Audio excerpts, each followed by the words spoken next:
Welcome to the weekend, June 3rd, 2023. What is everybody doing tonight? Hello, Waylon. First in chat, nearly every time. How's it going tonight? Charlie Boy is number 2. Charlie Boy's Deuce. Tonight, we're firing up the brewery.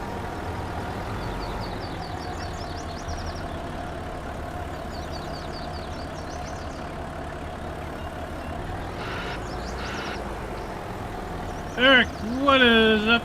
We are having some fun over here on the Hof. We're going to be doing all kinds of stuff tonight. But most notably, we're firing up the brewery.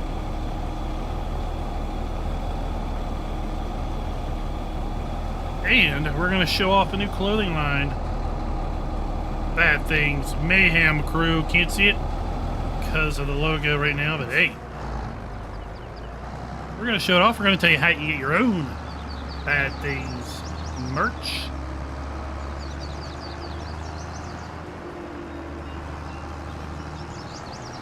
Don Capitalista. Maria, what is up? Melvin, how you doing tonight?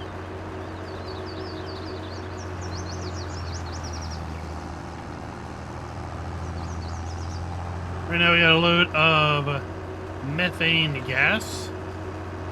We're taking it over here to the grain dryer. We need to replenish that.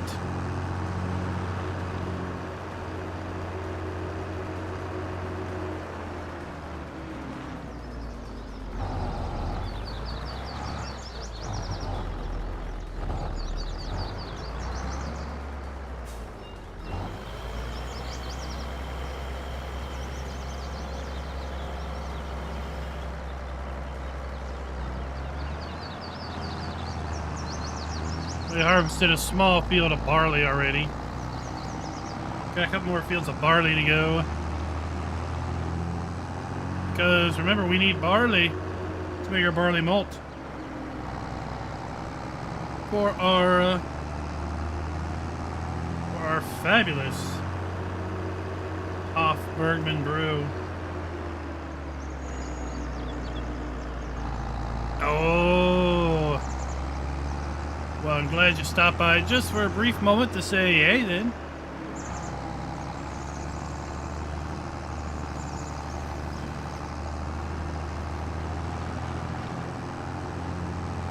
It's always great to talk to our international viewers.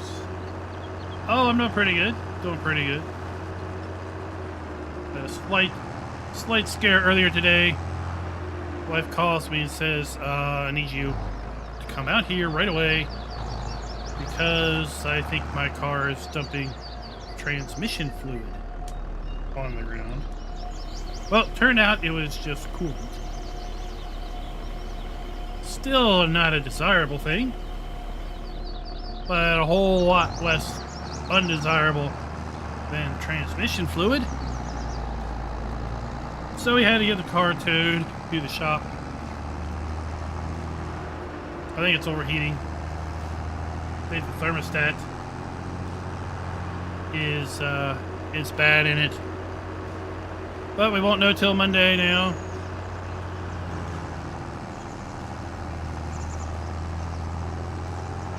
But it could have been a lot worse. Could have been a lot worse.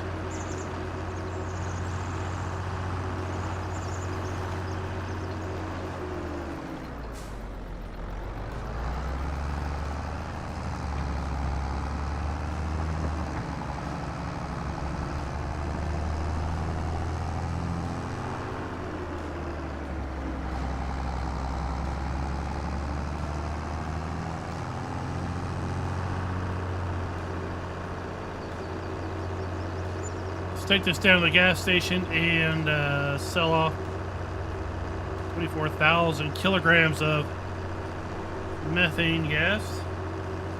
Sky Edits, welcome. Good evening. Good morning. good afternoon, wherever you may be. I know we have an international audience, and I am very, very proud of you guys.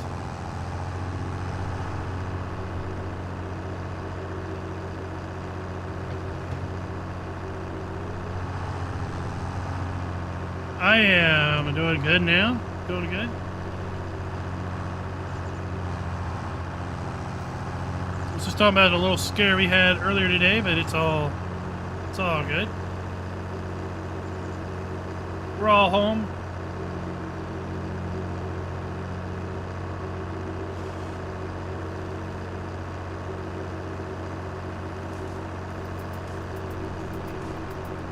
Might be able to fire up the old butcher one of these days.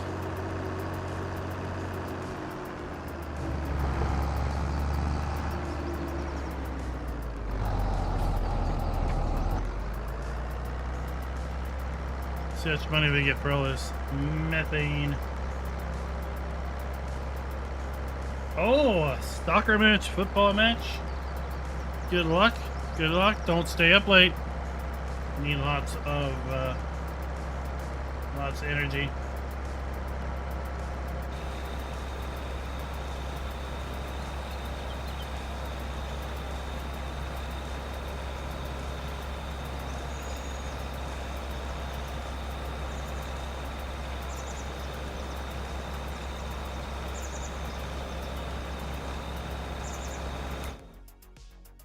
Once we get out of the pre-show, I'd love to hear you all talk about what your thoughts are on the first fact sheets that we got for the Year 2 Season Pass Pack 2 Hay and Forage Pack.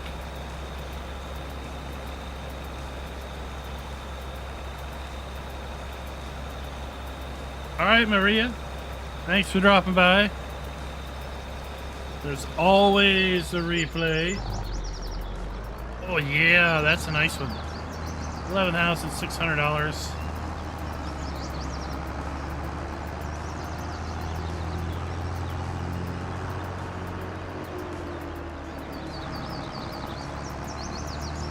Basically a byproduct of the BGA. Rabbit Rob, what is up? Have you figured out your issues? You figured out your dilemma.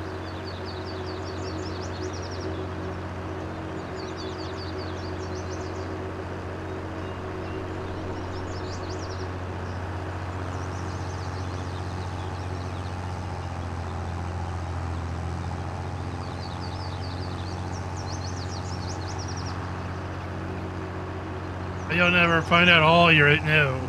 There's no hope for you to solve all your issues.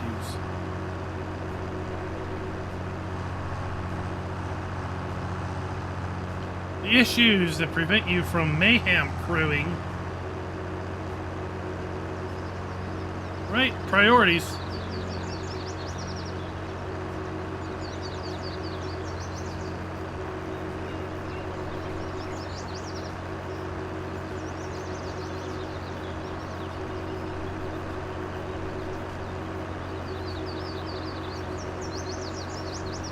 I need to add pumps and hoses in here. We got this on a server. I think we have enough digestate now. We got enough slurry. We could, I need to get some pumps and hoses crew in here.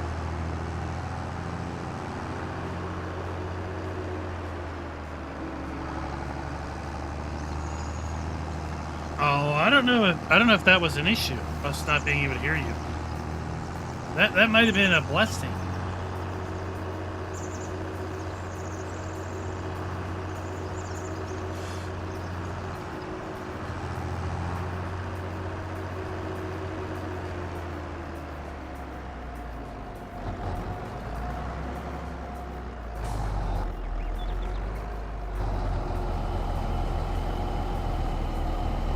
Is left.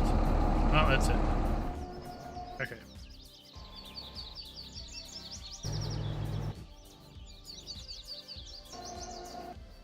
Alright, I'm trying to find my pickup.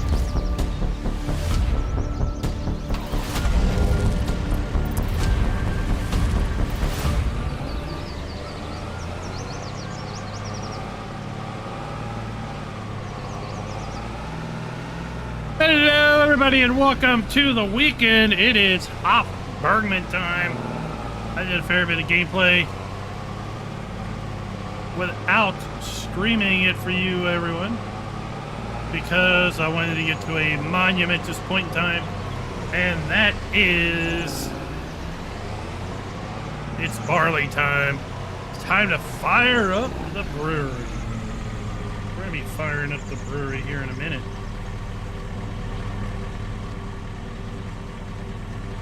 Let's back some cheese. Cheese and butter.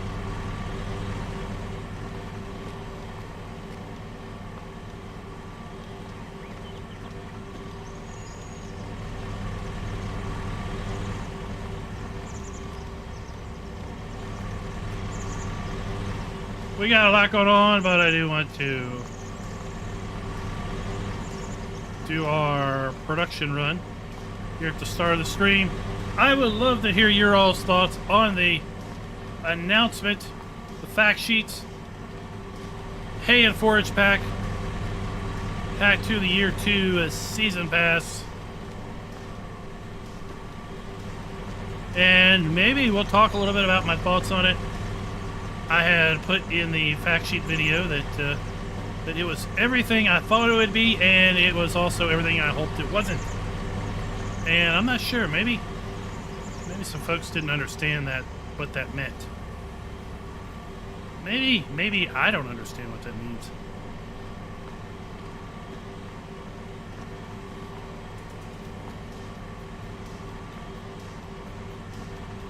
Magical cheese. Oh, look, it's outside the window. Hello, Mr. Cheese. I tell you, people must be wondering about this levitating cheese outside the window when they drive by. Just get off the table.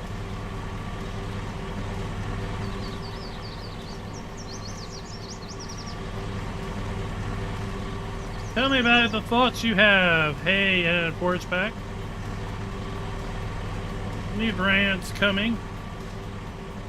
Fact sheets that were released.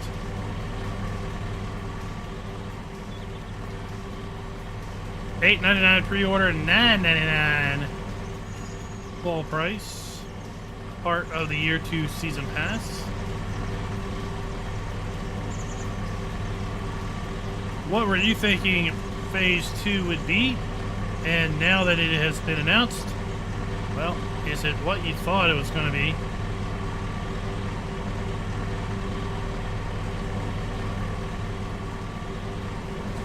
Oh, jeez. Who made the door the same trigger as the pickup to move around?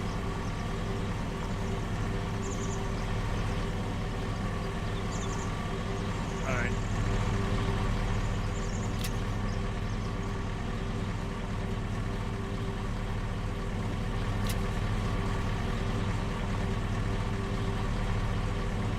Whoever autoloads this, they're like as bad as my son. He doesn't look under things either.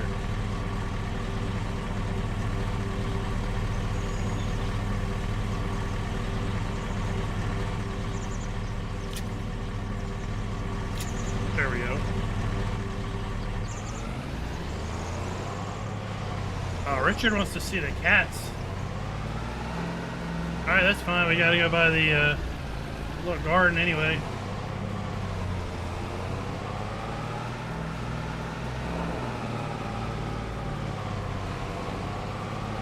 We got goat cheese, we have regular cheese, we got butter.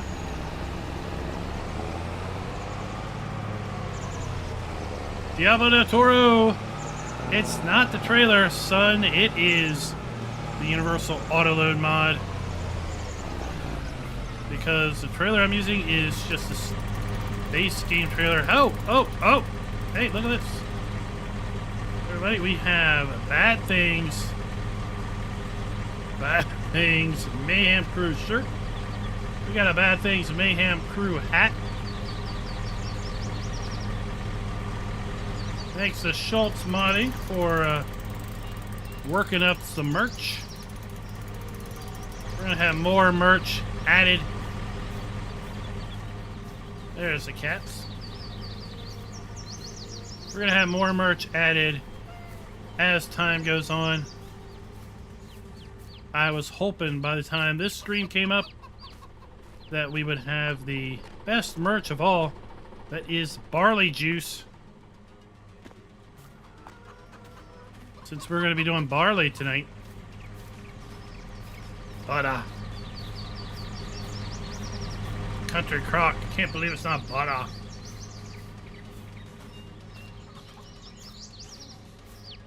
Universal Autoload will make basically any flatbed base game trailer into autoload, and they have incorporated all the Hof Bergmann stuff. Basically, most of the Hof Bergmann stuff into Universal Autoload.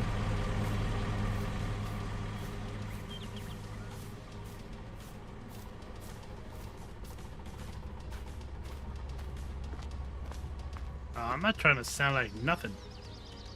I am myself and only me.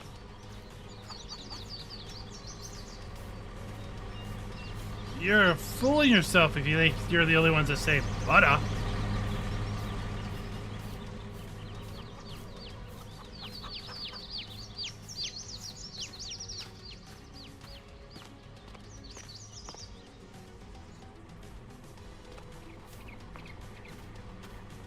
Oh, there's one dark egg in every batch. What is up with that?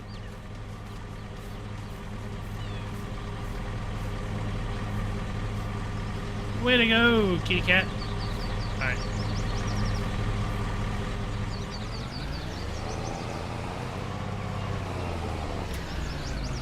Oh yeah, let's load him. There we go. Oh, I missed one. Missed one. It's not full. Don't you give me this full malarkey.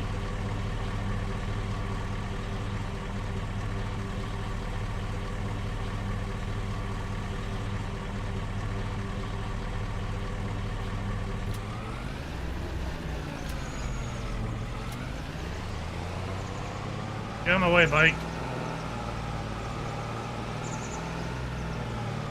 We got stuff to do.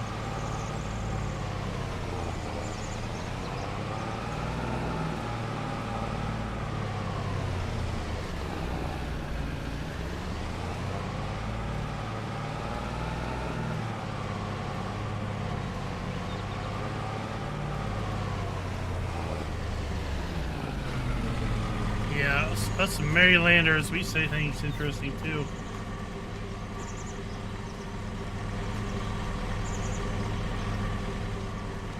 I like to wash my tires.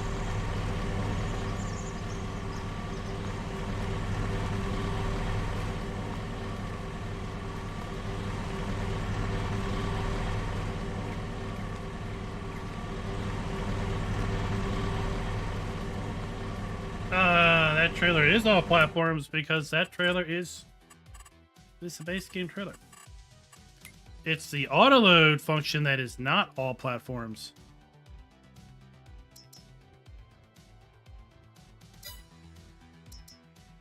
That's the trailer we got. One owned right there. Base game trailer. It is Universal Autoload, which is PC only.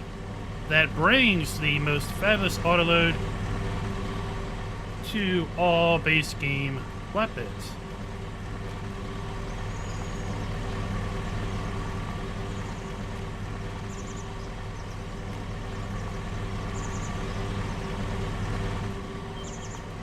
Are you out of blur? Alright, I gotta bring you flour later.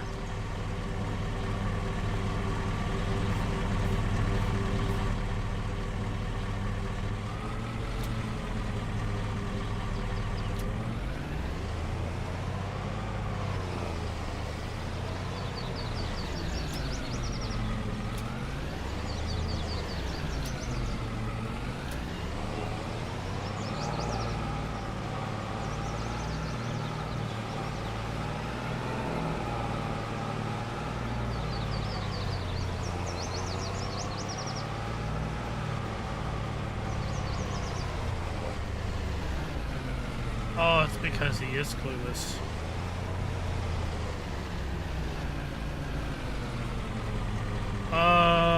to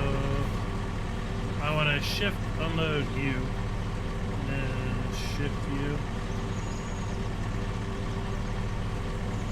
Yeah, I want to unload to the right. Alt I. Alt U. Shift U. Shift I. What?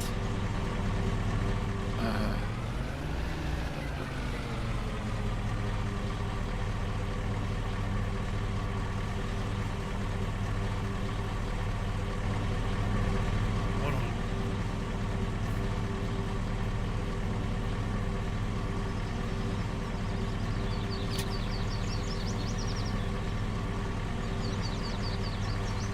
Restack all this great stuff.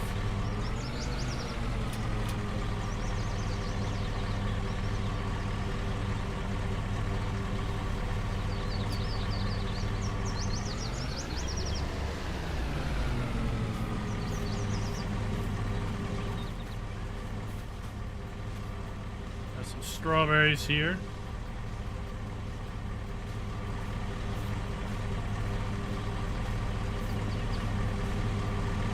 Check them out the gate.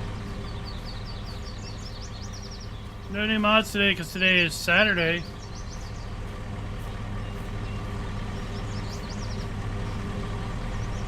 Giants doesn't work on the weekend.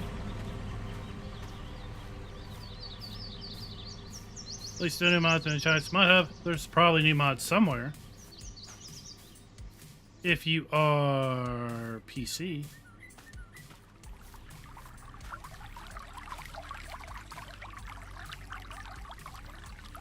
Now we had 3 maps get dropped yesterday.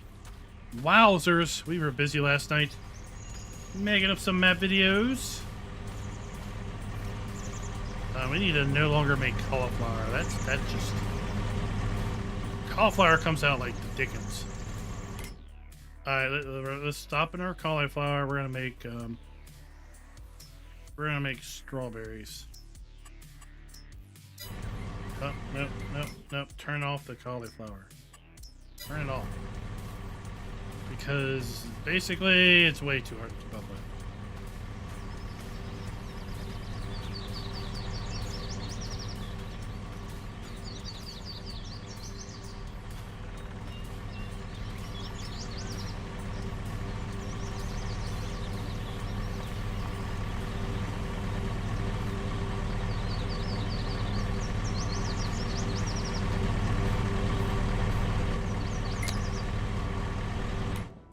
Chat. I want to load.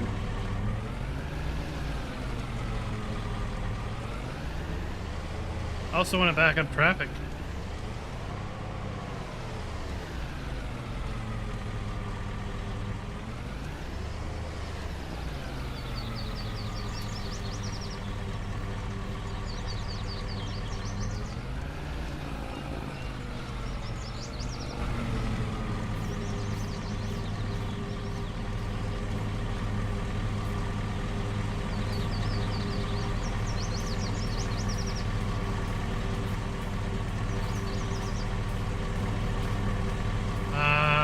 Cauliflowers, I don't know. They make the cauliflower rice now. They make cauliflower mashed potatoes. It's like come on.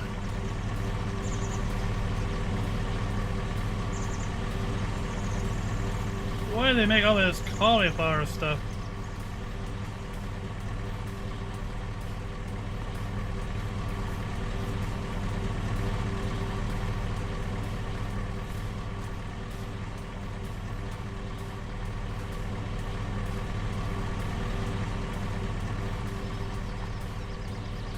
I know, I mean, like, the guy that has to fold all these cardboard trays.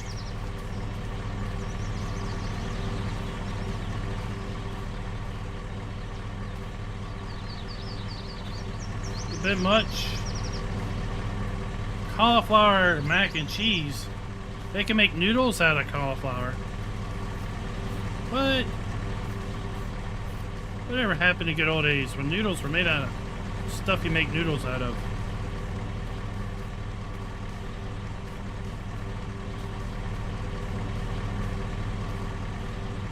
See, in the time that we've made all of these cauliflower boxes, right? We've only made a handful of other boxes.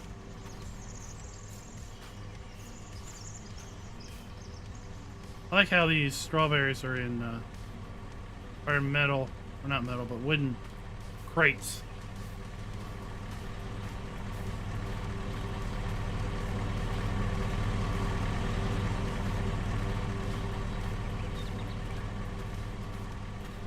And of course the garden is small because, you know, being able to drive in here would be too convenient.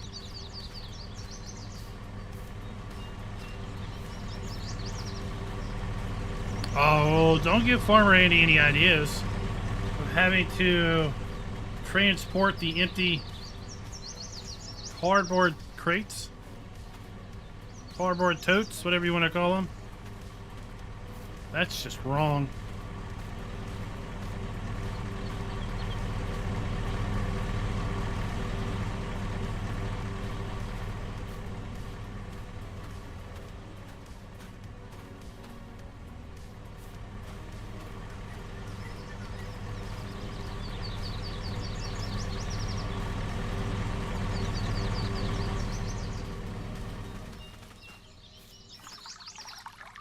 More cucumbers. And what do we have here? Cucumbers. Hof Bergmann is in Germany.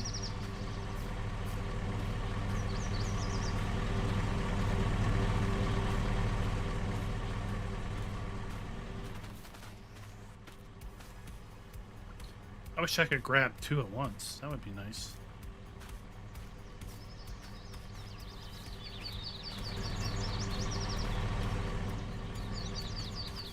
Oh, and dropped.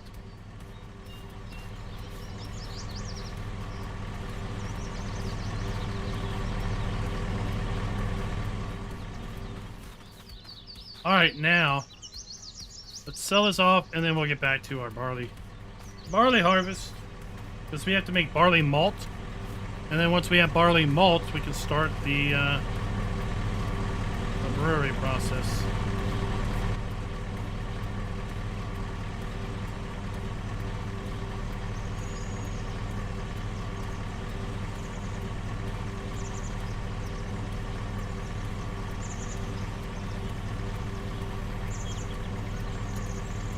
Oh, you think that's a full load, do you? Well, you don't know where I came from. That's nowhere as close to a full load.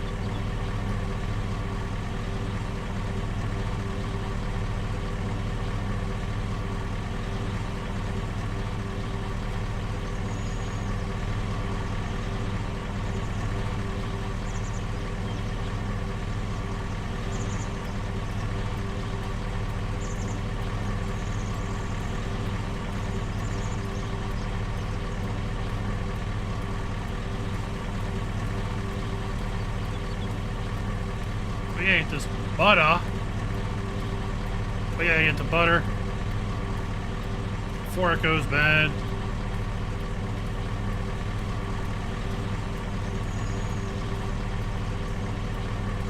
I think we didn't smoke any fish.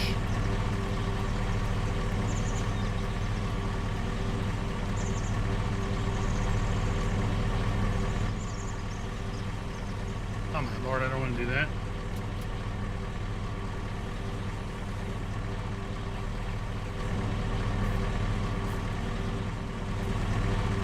Chuck the cheese in the truck.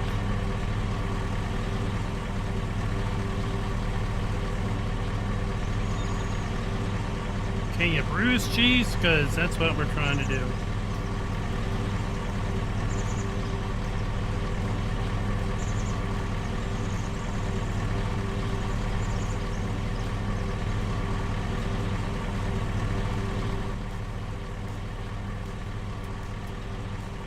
Alright, people. Now we're good to go.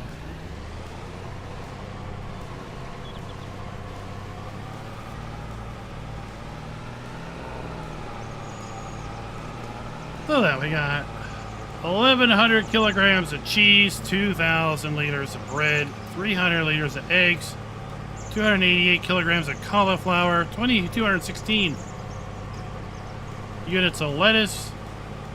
We have 1,444 kilograms of goat cheese, 1,000 kilograms of cucumbers, 1,000 liters of strawberries, 750 units of butter, and 500 liters of tomatoes. Dang, that's going to be profitable.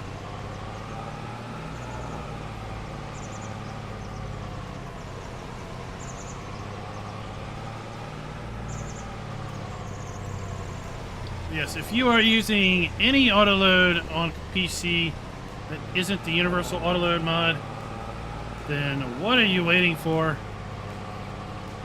Grab Universal Autoload, grab the Universal Autoload add-on, which is also over the Giants Mod Hub, and start making great use.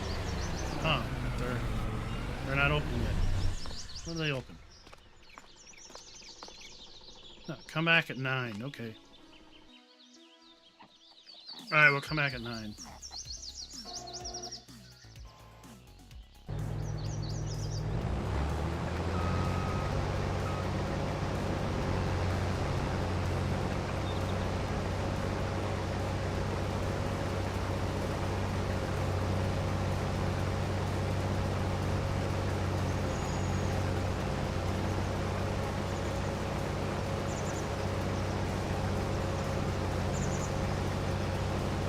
I don't know. I don't know, Rabbit Rob. Maybe it's the trailer? Maybe it's what you're loading. What are you loading?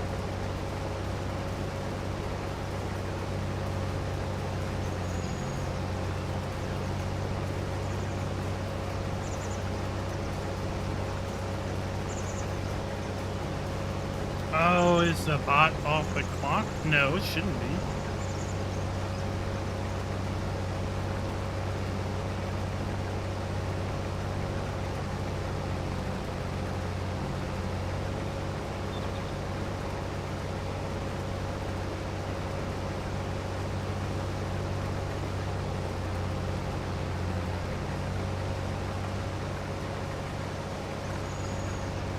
Let's check.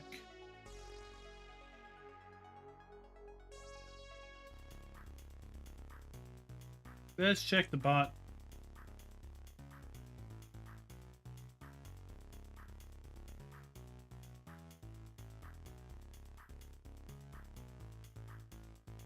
Click on the bot, it's turned off. There, the bot's turned back on.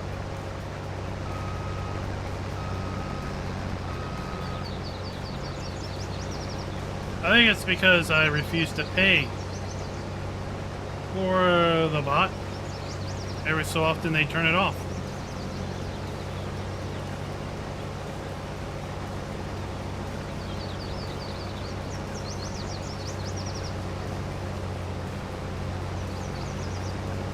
I don't pretend to have any clue how the Universal Autoload mod works.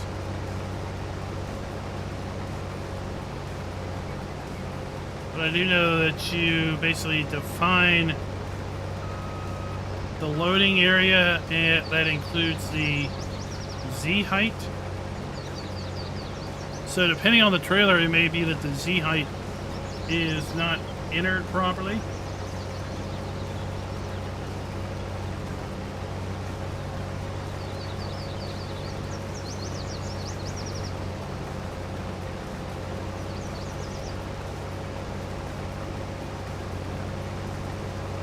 Maybe that the pallets themselves are not defined right, and their height property is not set properly.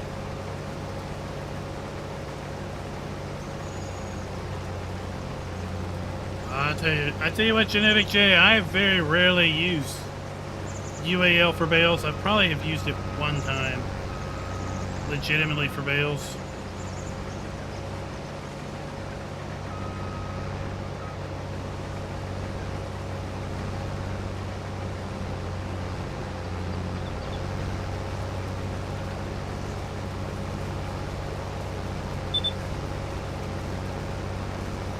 EC is beautiful, right? Custom lighting, the textures.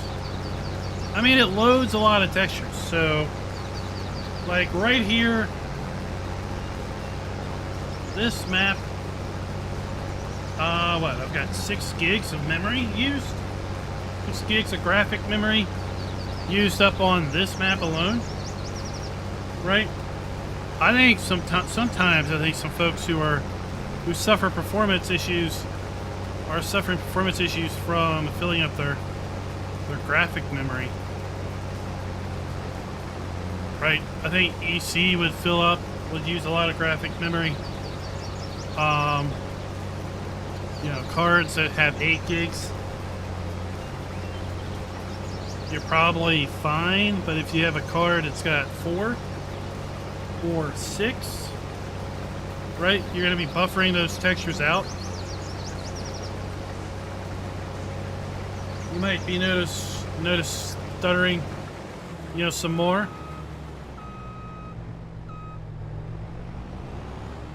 Than maybe one would typically.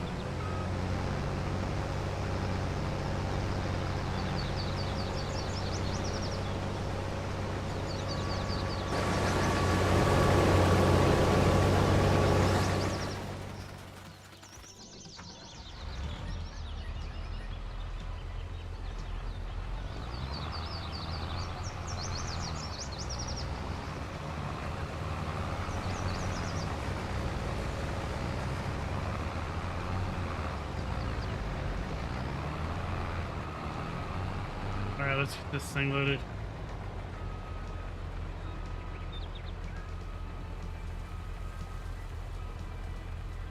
Diablo del Toro is always so helpful.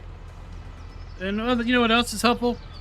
This video is brought to you by Dozer and Mark Hessels. Thank you for being farm barons.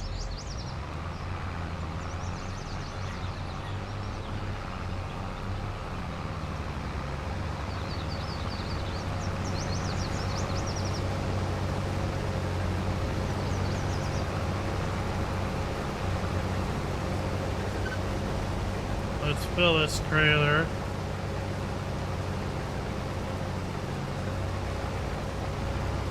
And then we'll go to our barley factory.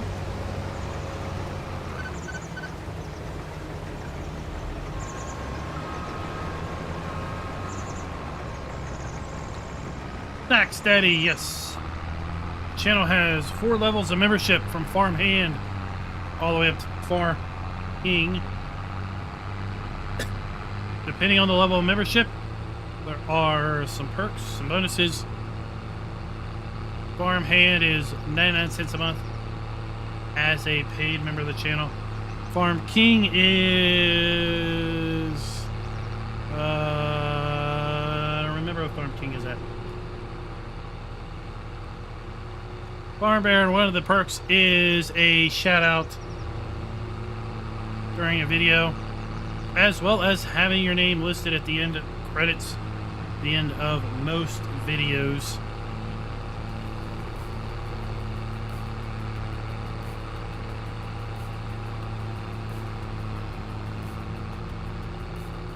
Uh-oh. Oh, let me guess, this place doesn't open till 9 o'clock too, right?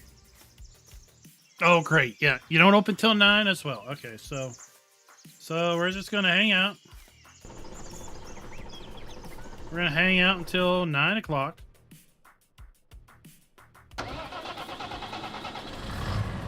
Not really. We got other stuff to do. Rabbit Rob with the 5 gifted memberships. Farmer Bronco, you're a member. No Aim is a member. G. Steinfeld is a member. Harry and Cyberwolf, you are all now members of the channel. Farm King is $9.99 a month. And at $9.99, basically you're saying, I don't need any recognition. I am supporting the channel because I want to support the channel.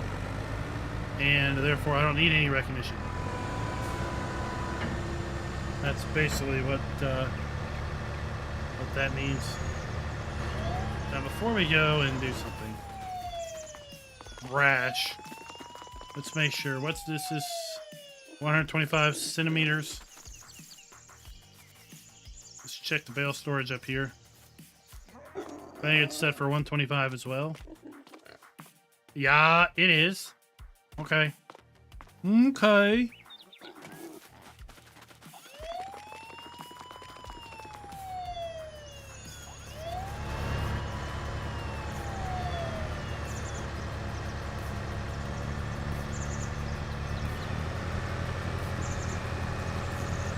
Oh, I never lowered the pickup.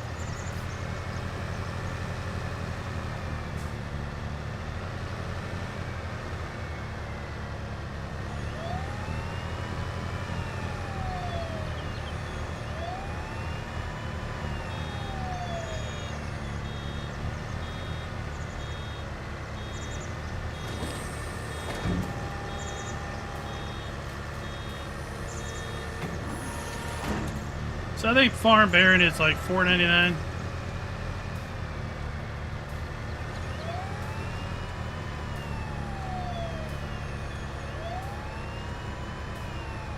And I just updated the credits right before the stream.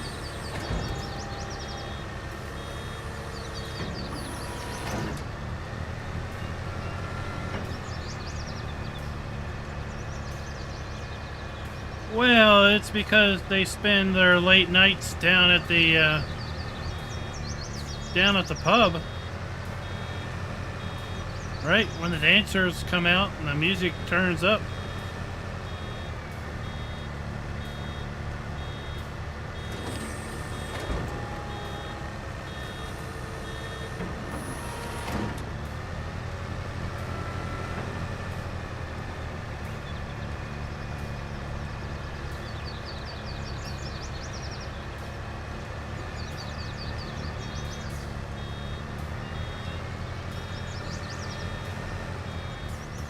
So what do you all think of the hay and forage pack? What do you think of your hay and forage pack?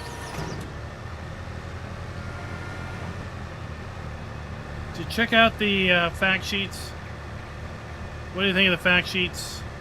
I'll tell you what. I was researching, and I mentioned this in my fact sheet video. I was researching the Ritter brand. Ritter, and I was kind of impressed. Their entire business operation is windrows. That's it. That's all they make. Windrows. They specialize on that, and that really has me impressed, right? They make just one type of product, and they are very, very profitable with it. Well, Donald, yes, that's what it is.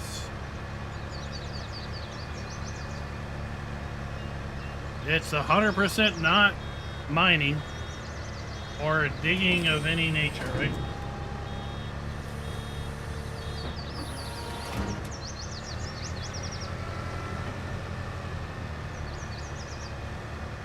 Back up with articulated tractors.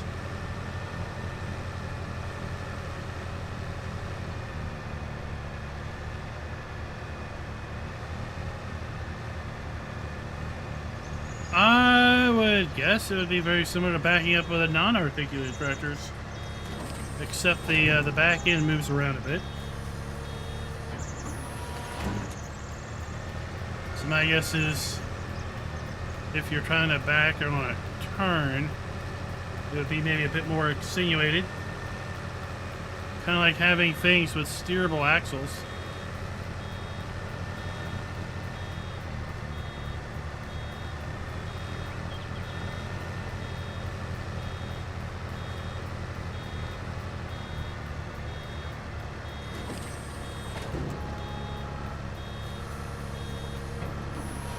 I think it's more fun to to learn how to back up things that have a steerable axle of their own.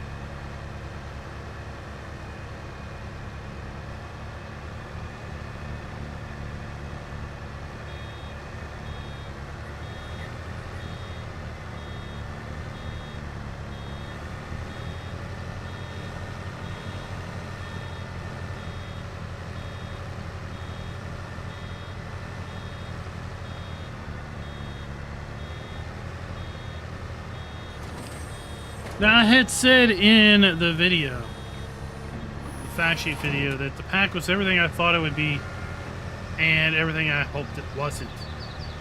And I think maybe some folks didn't understand what that meant or wanted some clarification. What I was saying there was based on the hint, mountains, and in the forefront, we had the Erlengrot grass. I pretty much figured it was going to be things to work with grass on hilly terrain. I figured it would be very much like the Alpine expansion that we had in FS19. And I was correct. And that's why I'm disappointed that I was correct. Because I had hoped that it would really not be that, and or that it would be not so much an apparent repeat of 19. Right? I think people that are feeling that it's just repackaged of Alpine expansion in 19, I think they have a point.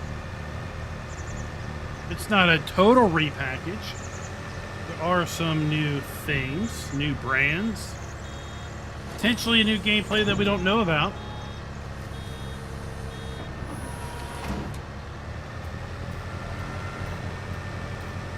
But at face value, right, it looks and feels very much Alpine Farming Expansion Part 2.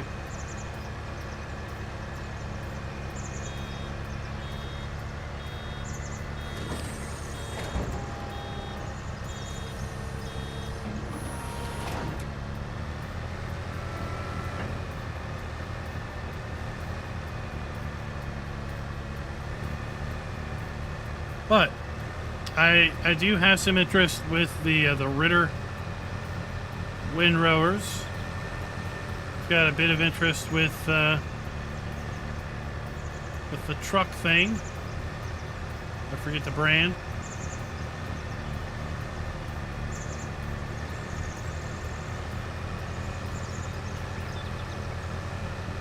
Rumors were going around that we had an electric tractor coming. I am thinking that was due to the naming scheme of the tractor that we had the fact sheet for today, or yesterday. The model number ending in 110V. I think some folks were interpreting that maybe as 110 volt, but that is not the case.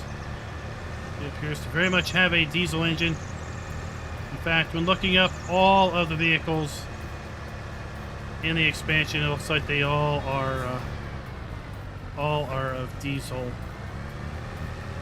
power.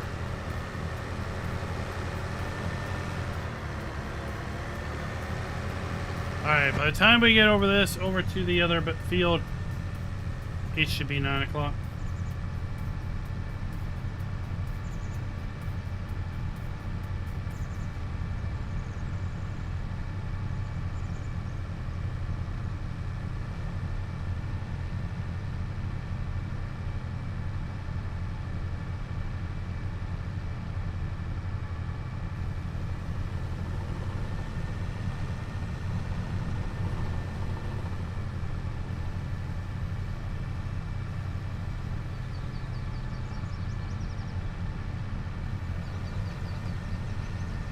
Now, Grenade Racer, I have a question.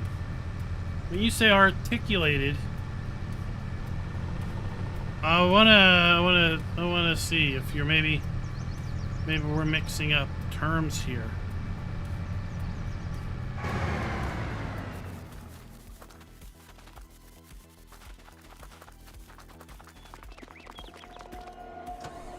So this is articulated,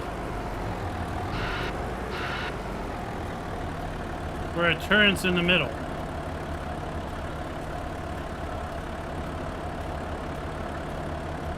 Are you talking about tractors that do this?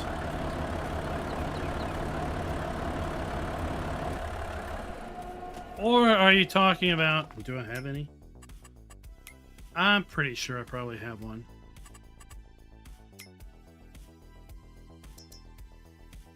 No, not there.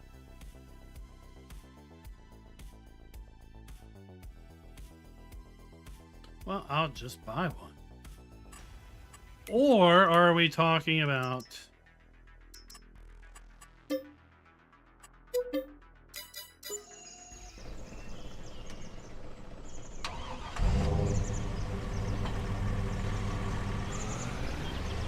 trailers that rotate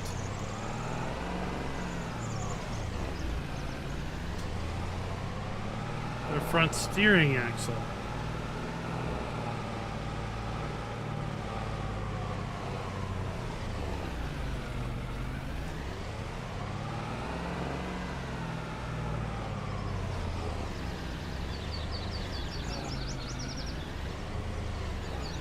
Oh, shit. Can't hook up to this. Stupid things.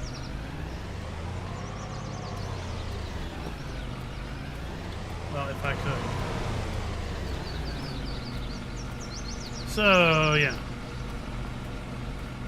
Now, learning to back up something with a front steering axle, that is more fun.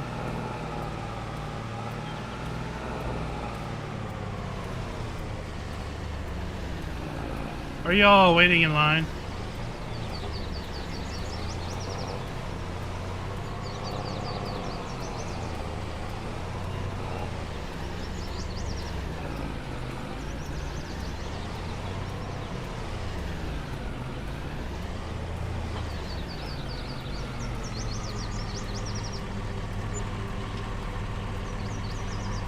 Yeah, it's 3 o'clock. Yeah, in game they don't seem to model they don't seem to model weight very well. Weight on the axles.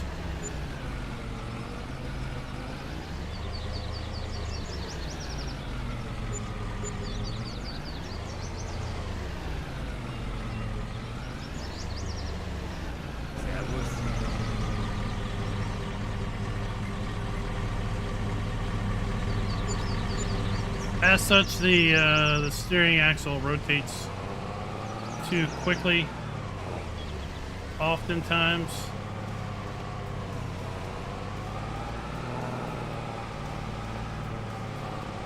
But really, the gist is the trailer goes where the front of your vehicle is pointed.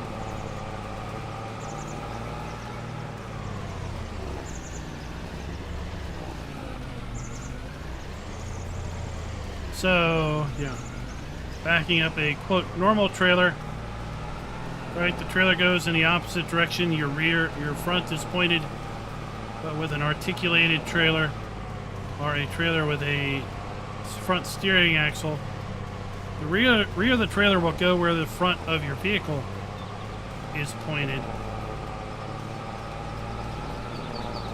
It's basically the opposite of what you want to do with a normal trailer. And the keys take your time. Because before you know it, you've overturned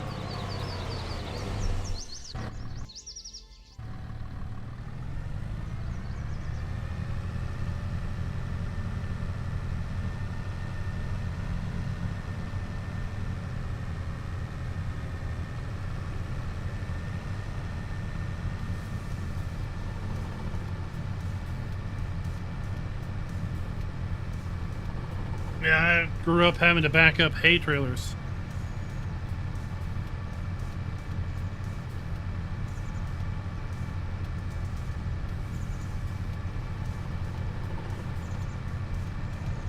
Yeah, well, I was just making sure, because when you're talking about driving through and pulling through.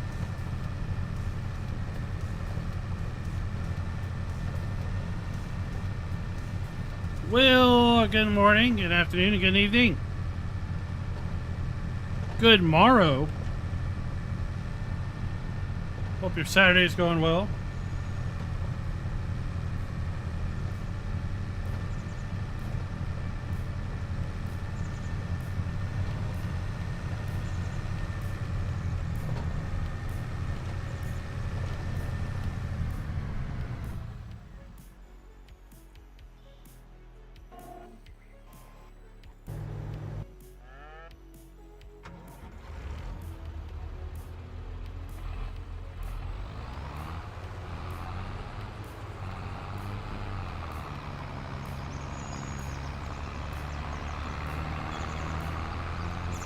I'm sure you are glad EC's finally out, right?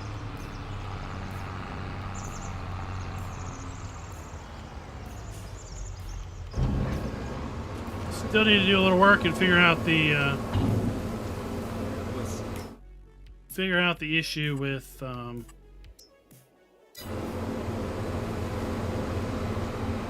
traffic.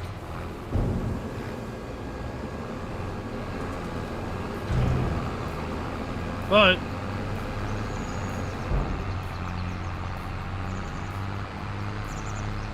at least it's out there.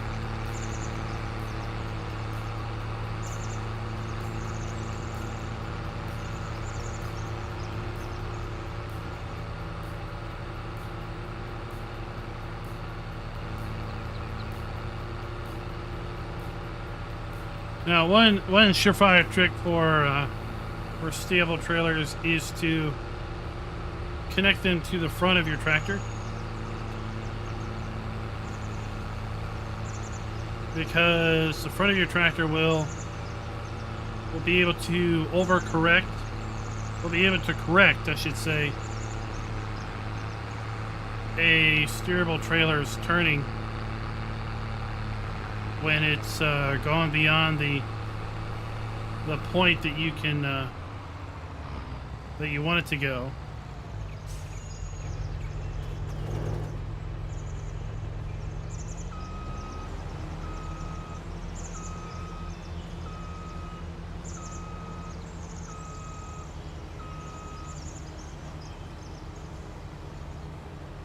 Oh, Rabbit Rob, let's get some rose-colored glasses, and then all that John Deere green becomes, well, whatever red and green make, blue, and then it becomes a bunch of New Holland.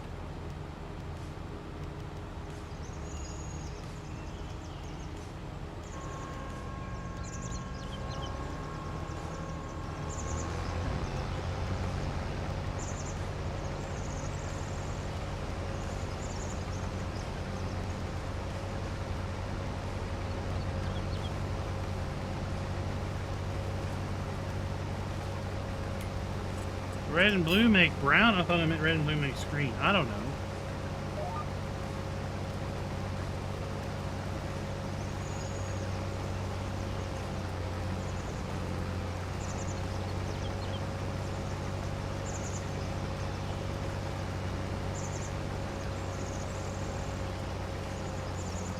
You don't ask the colorblind guy what colors are made on a color wheel.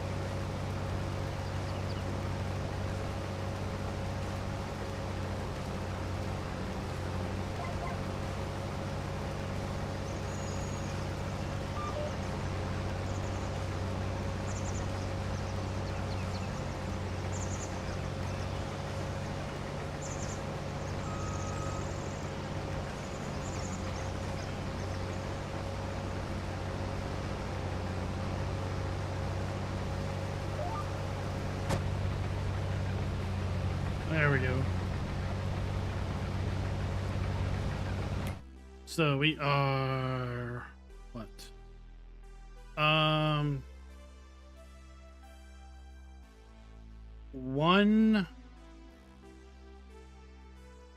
We're gonna get a whopping 2,400 liters of barley malt per month.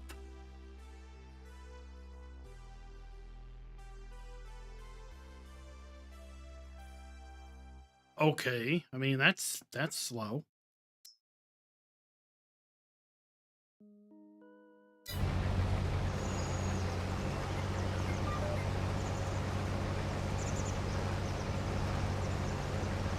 I mean, I don't know what's all involved in making malt, but I would think a big factory like that would be able to make more than 2,400 liters.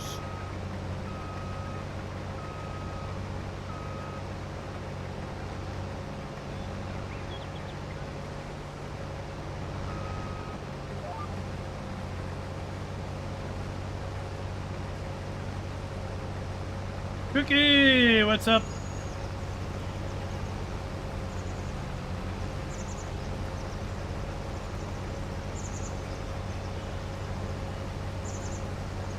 Well, sometimes, Tukey, you just gotta plant late because the weather doesn't cooperate.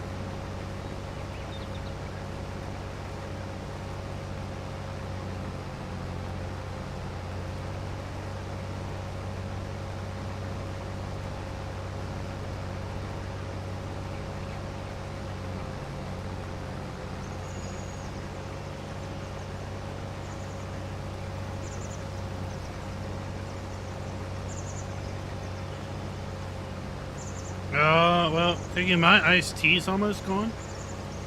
Maybe you can swap it out with a Long Island.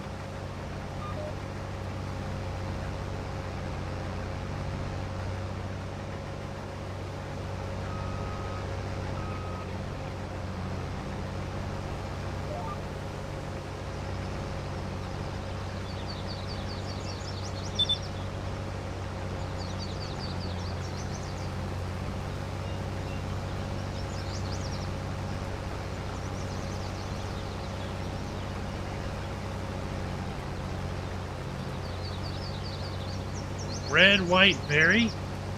What kind of fruit drink is that?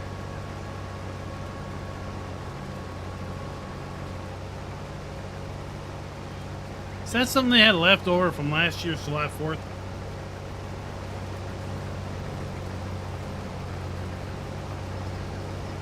Are they trying to clear the cooler for next month?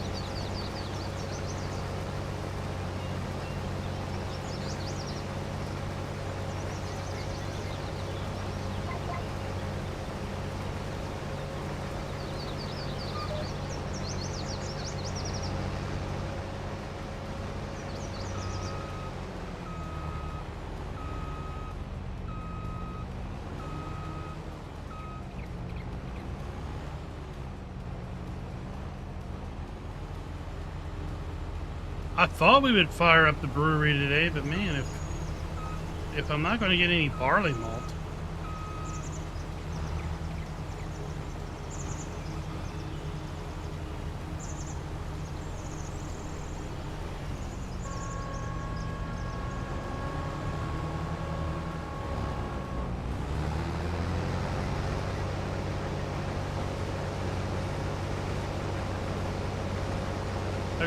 I got one more field to harvest. And then we'll see where we stand.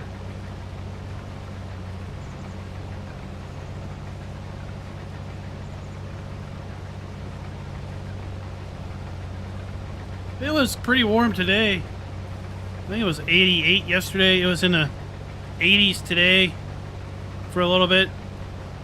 I think we're looking to get weather next week in the mid 70s through the week.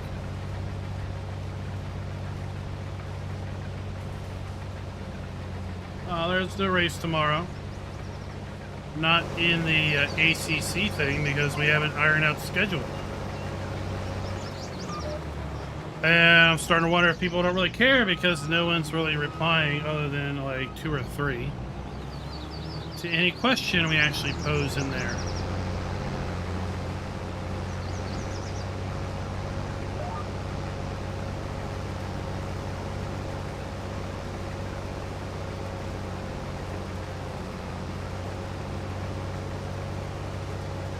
Welcome.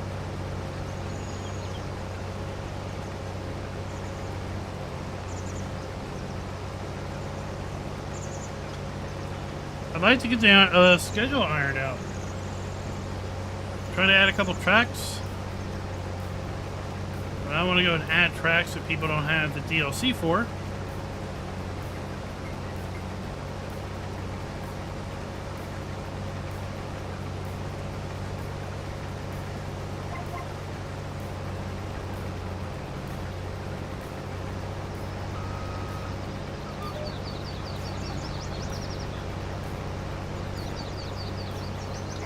Matt, if we're talking about the thumbnail, it's built into the map. Not so much a standalone mod. It is a standard function of Hof Bergmann itself.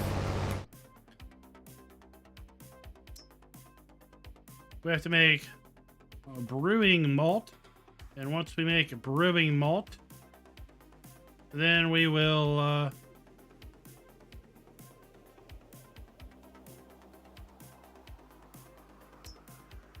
bring it in here. Oh, here it is. To bring our malt grist. Where is it? Water and malt grist to make mash. Remember mash to there.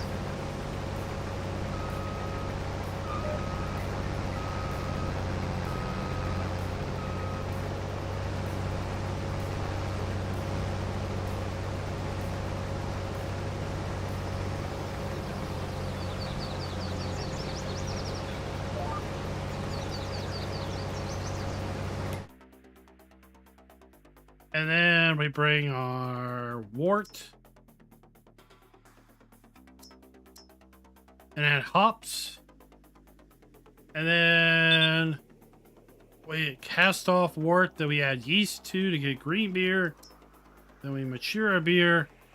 And then we can take it to our bottling and bottle it.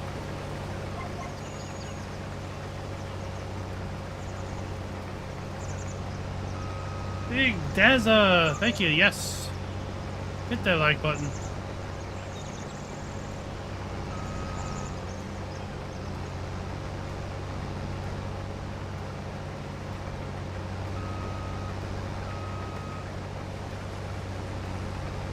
Just in case you don't want a whole pallet.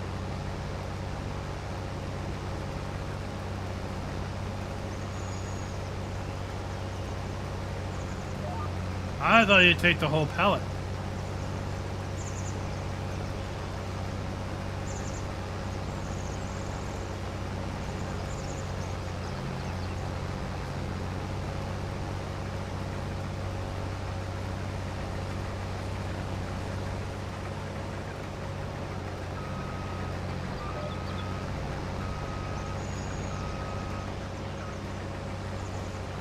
Big Dazza, every time I see someone say that, I think of Monty Python's Lumberjack skit.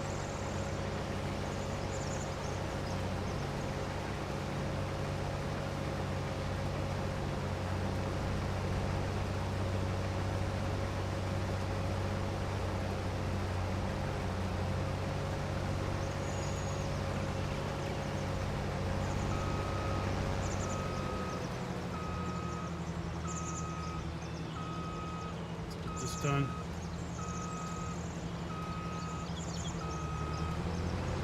Matt, thank you. Glad you liked the videos. Glad they've helped you out. And glad that you can make the stream.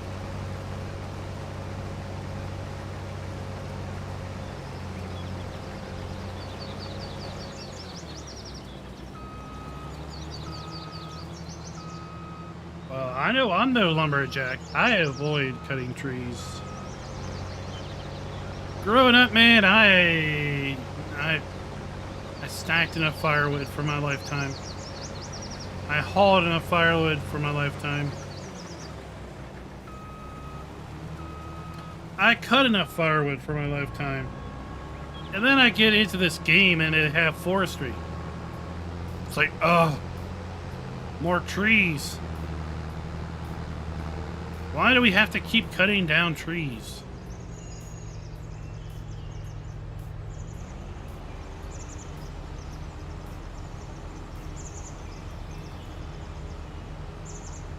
Forestry's even easier, Tukey, when you just don't do it.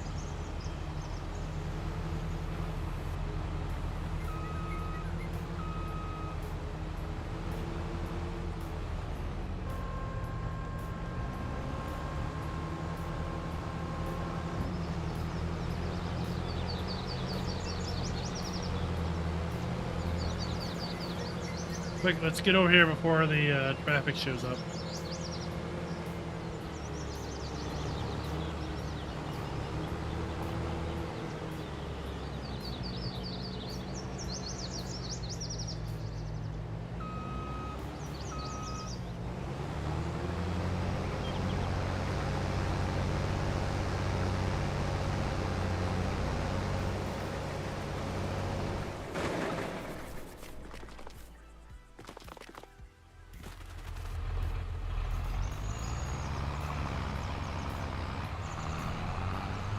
You think 60,000 liters of barley being made into malt will be enough?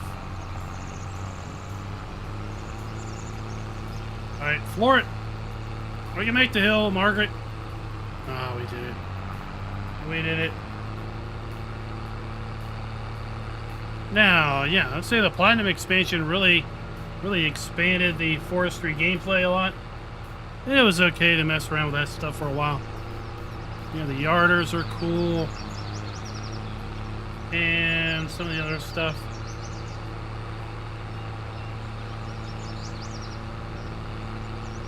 It's just not where I get my rocks off, right?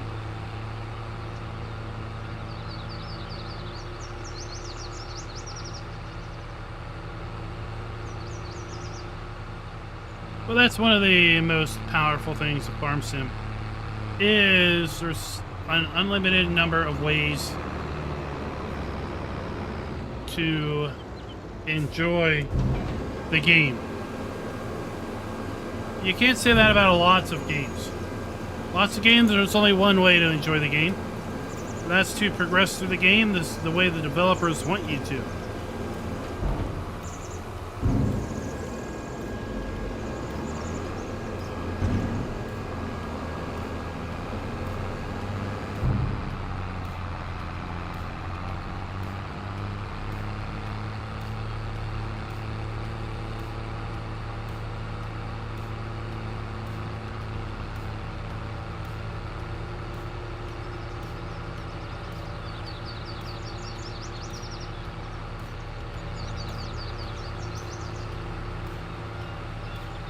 Now it'll be really fun when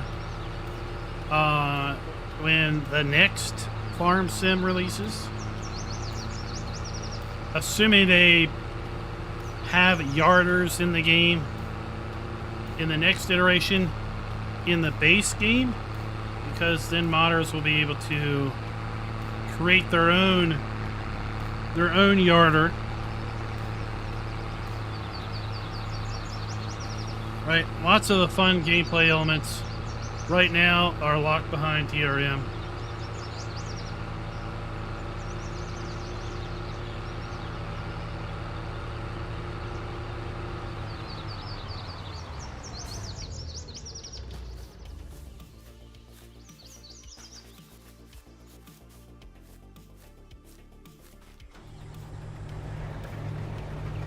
Ah, well, I mean, Diablo, is that because that's just what you enjoy doing?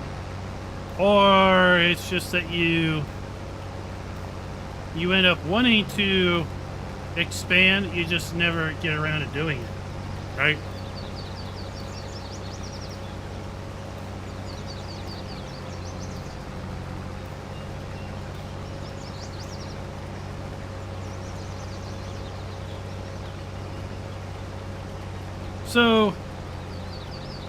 So one thing I do is I try to deliberately do different things on different maps.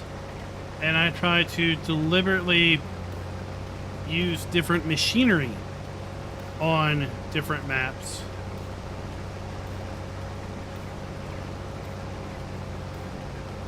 Right, on Carpathian, we're trying to use more Eastern European machinery, some older machinery.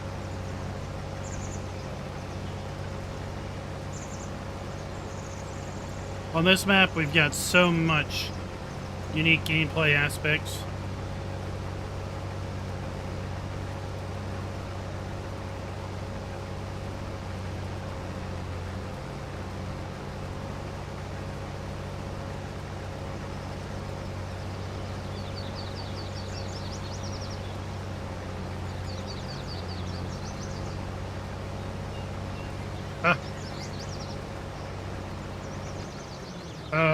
Well, Tuki loves to play what's in the used vehicle shop roulette.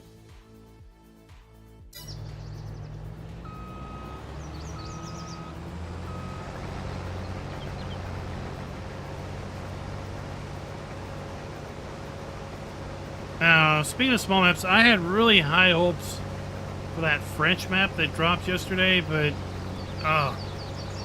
it only feels half-baked.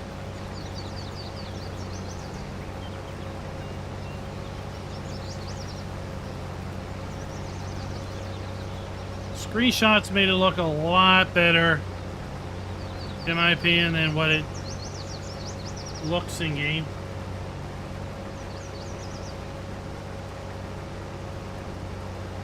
Well, big does Daza. I mean, one thing is we know what we know. We like what we know. Oftentimes, we like what we can see, what we can reproduce from what we're used to, right? So lots of folks will end up gravitating toward gameplay elements of their respective areas where they grew up.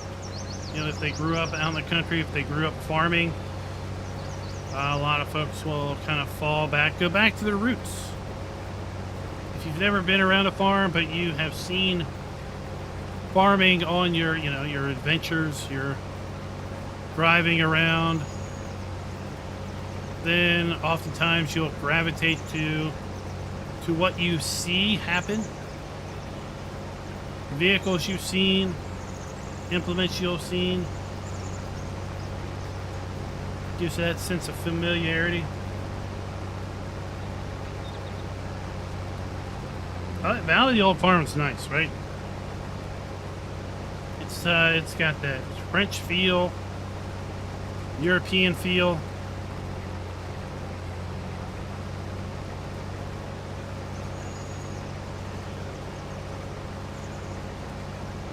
Yeah, you can't judge a map by its cover. You can't judge a map by its screenshots.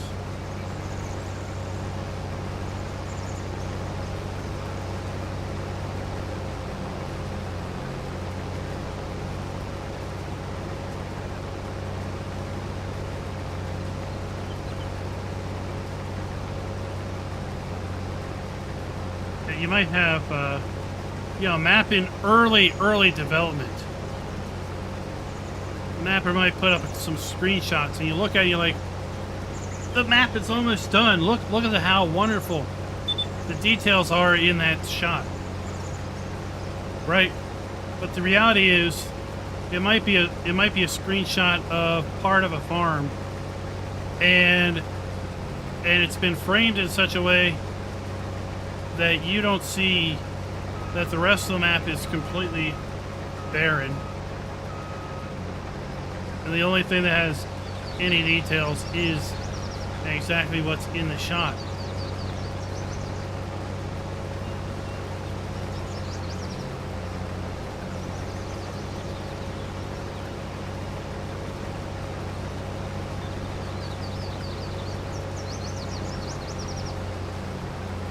That's why you may see really great screenshots, and then the map is still 6 or 8 months out.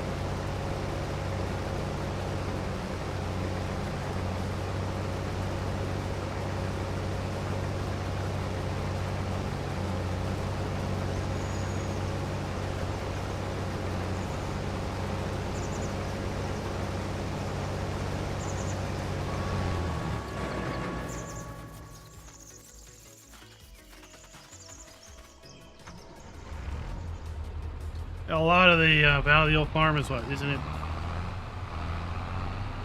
I don't remember that map, honestly, if a lot of it's baked in. I do remember that I was a little disappointed with the map because there were a lack of alternate farms as compared to the FS17 version.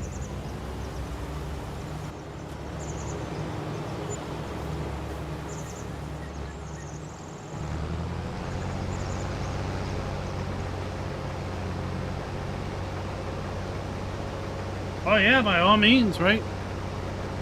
By all means, reference other folks. We all have different takes on things.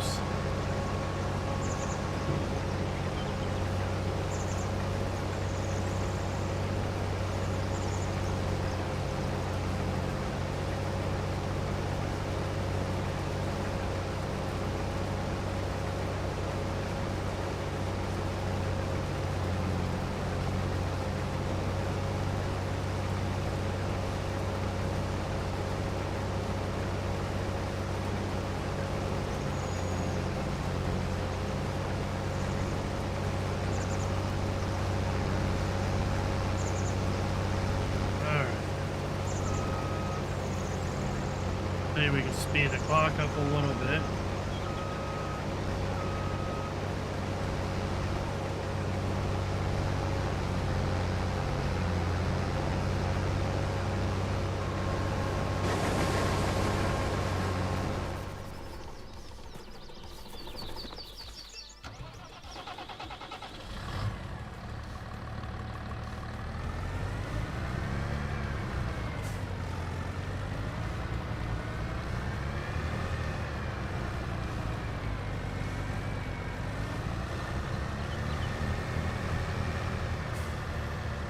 Drop up the picket better.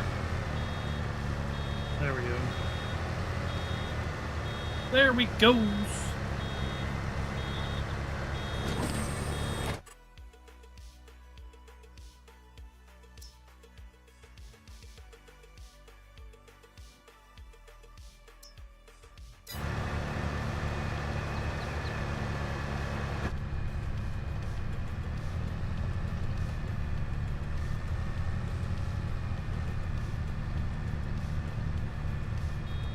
We really don't need straw. We really don't need straw, but hey, it's okay.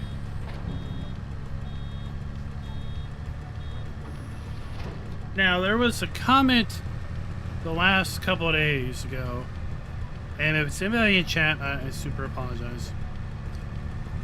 I don't remember names at all, but they were mentioning that they had mixed me up, I think, with maybe someone else.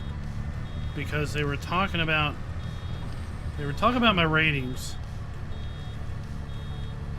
but I think they had mixed me up with someone who also rates maps. And if there is someone out there that rates maps, I'd love to know who they are, because as far as I know, I don't know anybody else that rates, actually assigns a value to a map. But they were saying they thought I had previously had a metric where I talked about like fields, number of fields, or maybe types of fields, or farmability or something like that. Yeah, anybody knows any other creator that actually assigns a score to maps? I'd love to know. I'd love to go check out their videos, see what metrics they're using, see what benchmarks they have.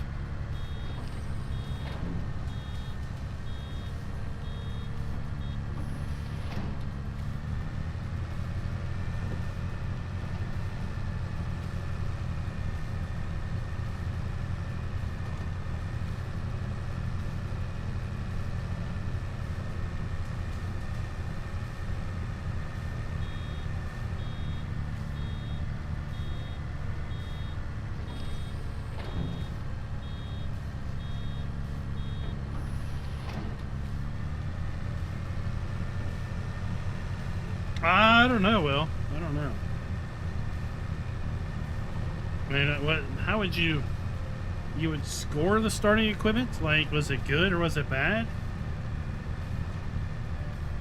I think either people either play with the starting equipment or they sell it all off. Right? And I think if you're going to sell it all off, maybe you'd be interested to know you're going to get a ton of money for it or not. And if you play with the starting equipment, then I would think that you'd be interested in knowing what you're getting.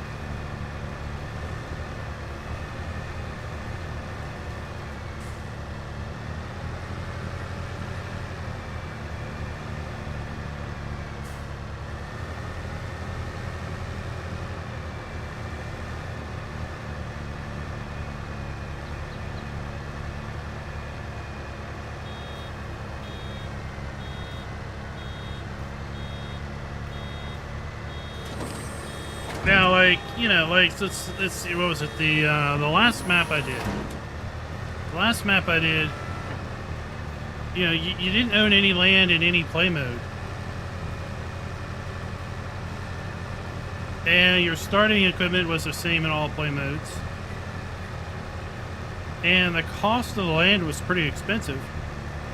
So in that case, right, I think the best start would have been and is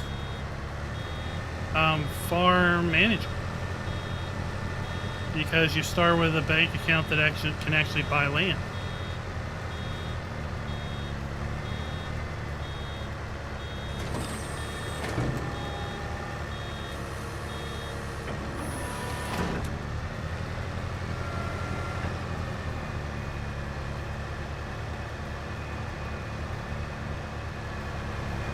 Oh, now we have. Oh, now the belts are moving. I think at one point I commented that I had wished that this baler had more animations, like the belts on the Vermeer pack. Right, they rotated. I see now that these are dirty. They're rotating too. But what they don't have is they don't have the seam. Yeah, that's what made the Vermeer pack detail so nice in my opinion, is because each belt had a seam, and the seams weren't straight across, right? Each seam was at a different point, so when the seams came up, they weren't all lined up. And then I see this baler that has no seams on the belt.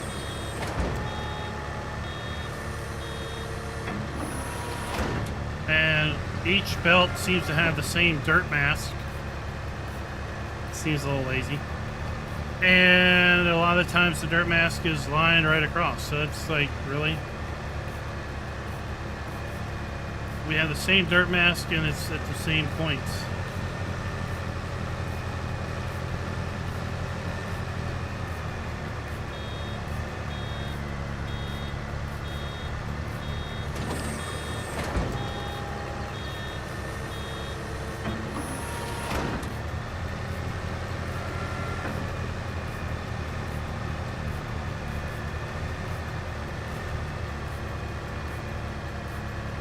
Harvester's probably full.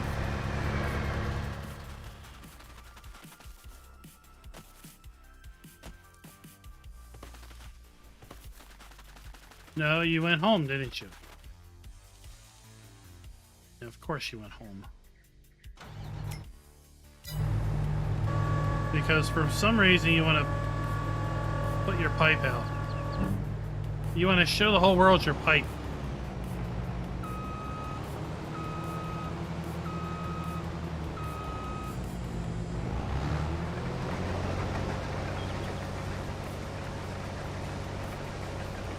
I want to tell you something. Your pipe isn't near as big as you think it is. And nobody really cares about it.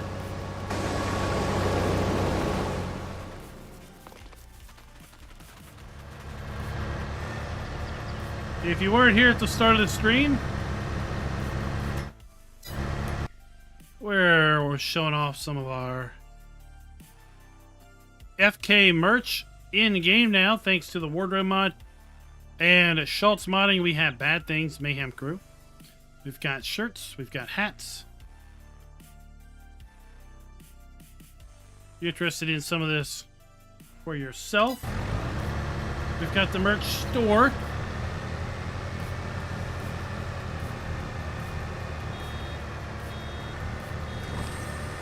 Schult's going to be slowly adding more designs into the wardrobe mod, and when it's all said and done, I probably will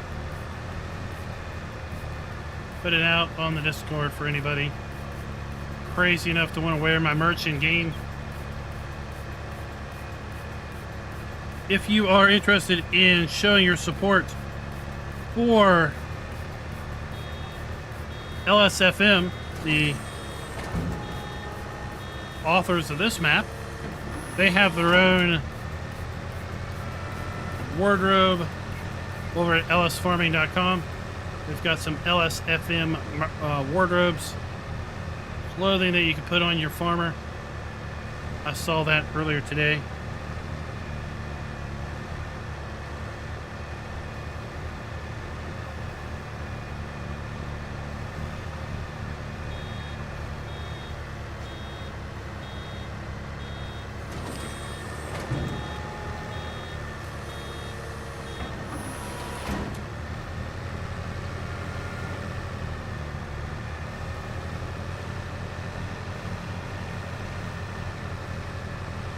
Check this harvester out again.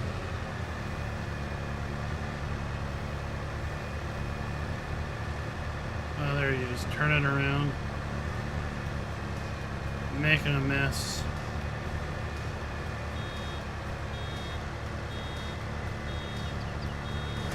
Yeah, see, look, the dirt, it's like in line. It could be a little skewed, so it's not so obvious.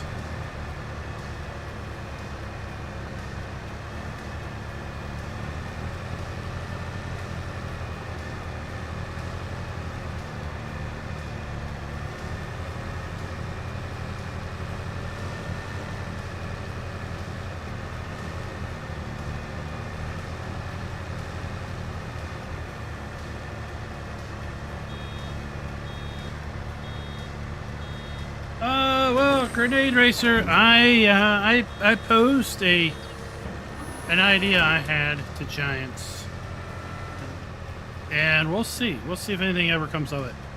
But this was the idea that I pitched out there. I said I had visions of now that we had the wardrobe mod officially released on the Giants mod hub. It's scripts, so it is PC only, but it is released on the Giants mod hub, and having it released on the Giants mod hub basically says that Giants is okay with modders making their own clothing. It uses a script in order to do it, but they basically, by releasing the wardrobe mod, are saying it's fine to develop your own clothing. So, I pitched out there an idea that if Giants sponsors a holiday ugly sweater contest, people design their own original ugly sweater using the wardrobe mod as the vehicle to get that ugly sweater in game, and Giants would accept submissions on this ugly sweater contest. Giants staff would evaluate the ugliness of the holiday ugly sweaters entries, and they would select 3. And those top 3 ugly sweaters would have one of the following things would happen. 1, an update to the game would happen between, let's say, sometime in November. Phase 5 release, let's say, where the top 3 ugly sweaters would be added to the game for all platforms. Okay? Idea option number 2. The script that allows clothing modification to be a mod be incorporated with a game update such that console players could then activate clothing mods, and therefore the top 3 ugly sweaters could be released as an ugly sweater pack for all platforms. Just in time for people to wear holiday ugly sweaters year round or around the globe. That was my idea that I pitched earlier this week to Giants HQ.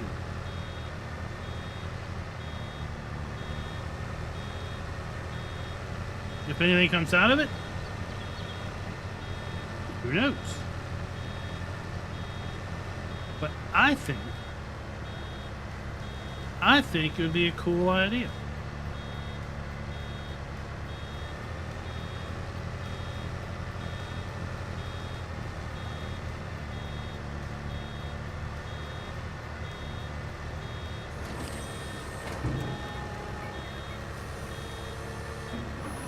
What do y'all think of that idea?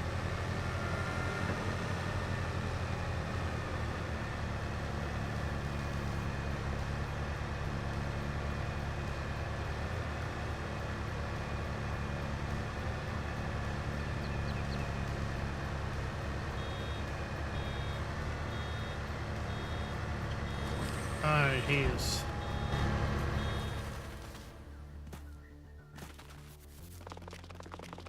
He has stopped.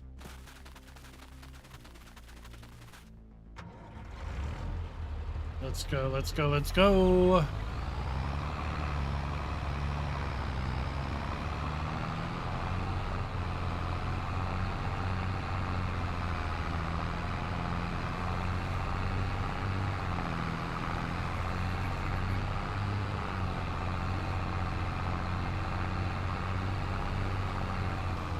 No one has the thought on that.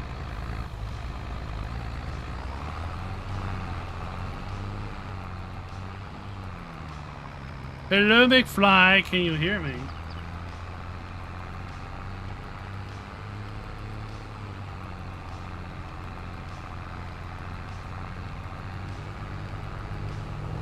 Go back up the truck.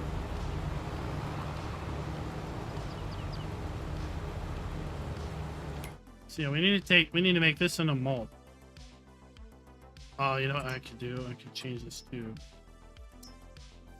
distributing. And then this. Look, see this? 48,000 liters a month. Yeah. That turns malt into malt grist. Like fast. This takes malt into nothing. Slow.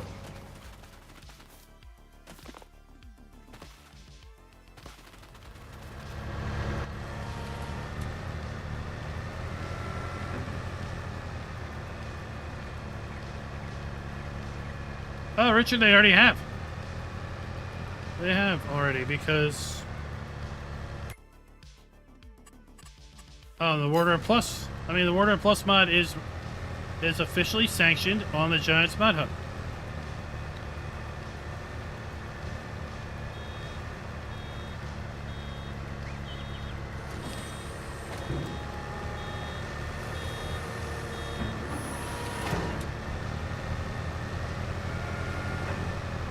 So, assuming they are original designs,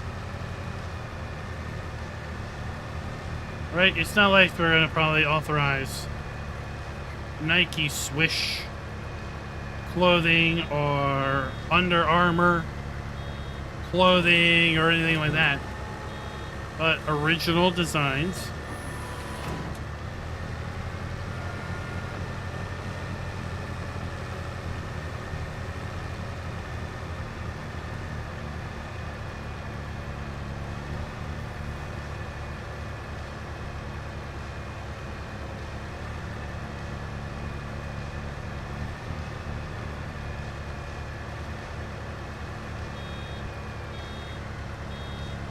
And the way I see it, they have 100% control over what gets added to a console, because the only way to add things to console is through their mod hub, right? So even if they're like, oh well, we want to make sure that it's, you know, age appropriate, right, or, you know, not a trademark of a game or a brand that we don't have access to, well, they have full control of that, right? They're the same checks they're making on these maps. I mean, we've had maps get released and then pulled suddenly because they were found to have inappropriate branding in them. They were found to have inappropriate imagery in them.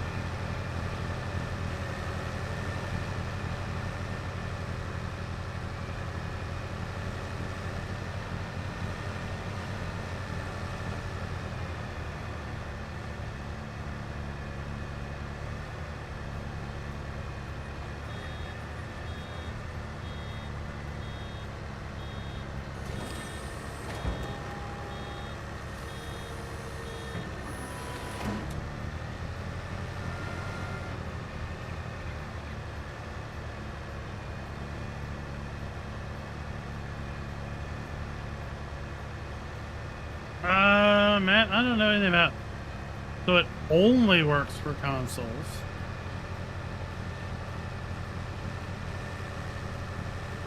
I think we've seen a few mods show up that were only released to consoles, but I think that was more of a modder's request.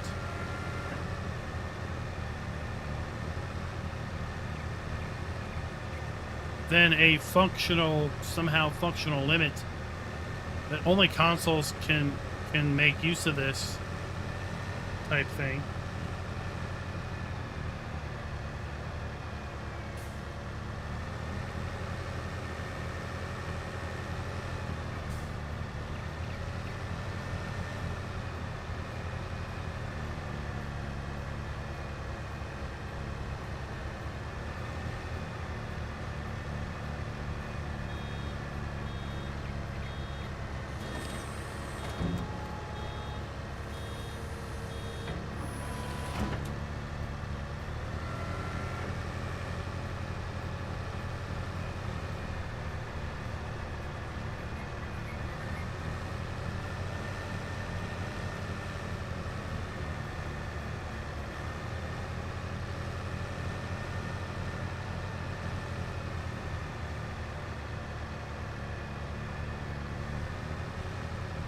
Okay.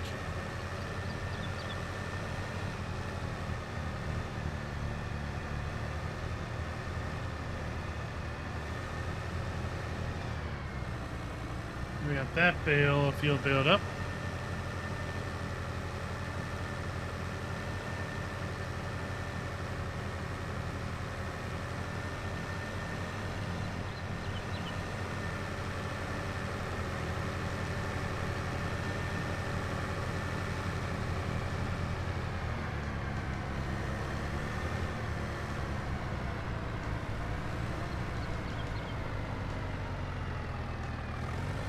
I mean, the limits that I know that Sony and Microsoft put on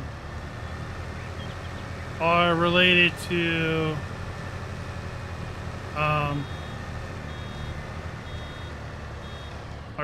to brands that Giants doesn't have a license to. Right? So that's another big plus to, like, let's say the hay and forage pack is we have 3 new brands coming to the game, and as a byproduct of having 3 new brands come to the game, modders can then create other things with those same 3 brands and get released on console. So on PC, there's 0 restrictions, right? If you wanted to make a Ford truck Easy enough done. If you wanted to release a Ford truck on console, you have to package it as a lizard. Because Giants doesn't have the Ford brand as a licensed brand in the game.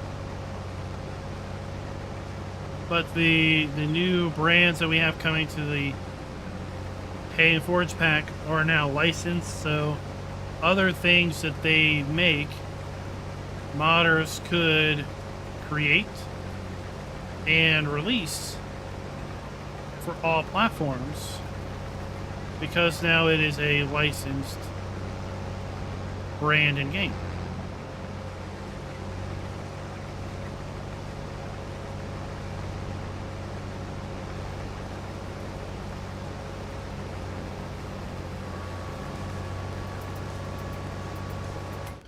Check my PF score.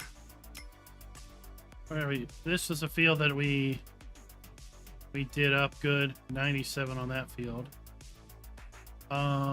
This is a field we bought, right? And this field we bought. It's tanking my score. Thanks, man.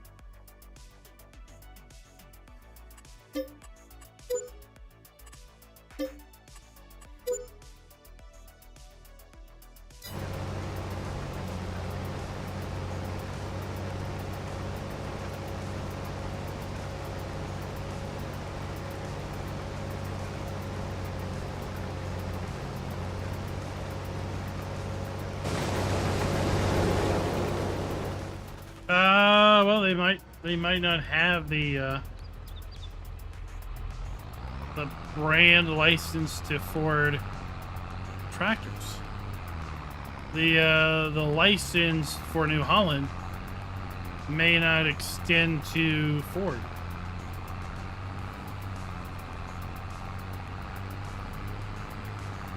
You know, it all comes down to what's in the legal mumbo jumbo.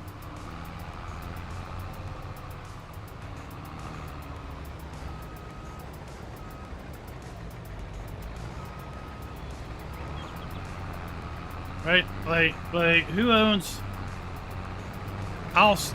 I would say, right, is AGCO Alst-Chalmers now? Alst-Chalmers as a brand is gone,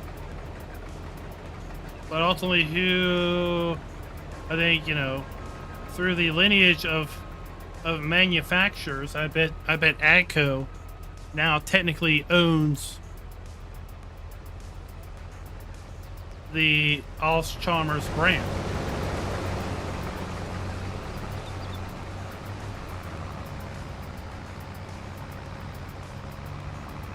But Giants doesn't have I doubt Giants has a contract necessarily with AGCO.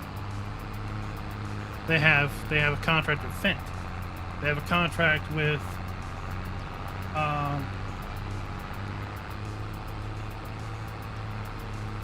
Massey Ferguson. Right? We have GSI in game now, right? I mean, it'd be awesome. Awesome if we had Alst-Chalmers tractors and Gleaner harvesters. Right? Those are both AGCO brands. And maybe one day we'll get that as the U.S. Chicago-based office gets maybe more involved with making buddy with North American manufacturers.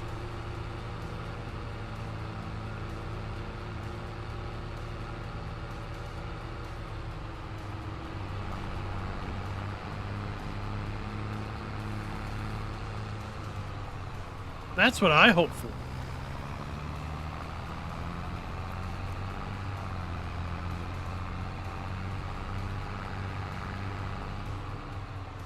But it's players like us, players I think need to make it known to these brands that we are interested in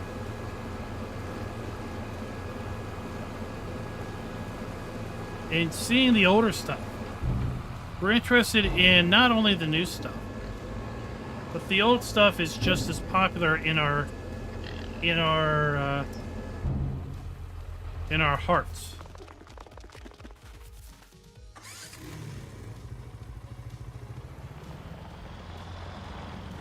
And as such, right, we would like to see it, we'd like to play with it just as much as we'd like to play with the 2023 model of whatever. You know, the 2023 model of a baler.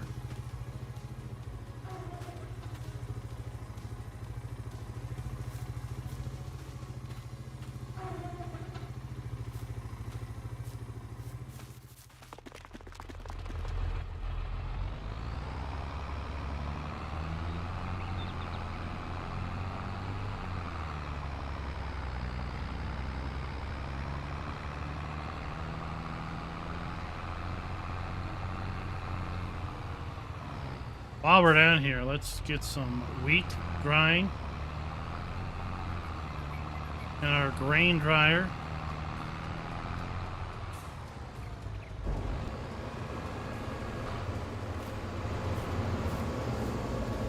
Because we put, why'd you stop?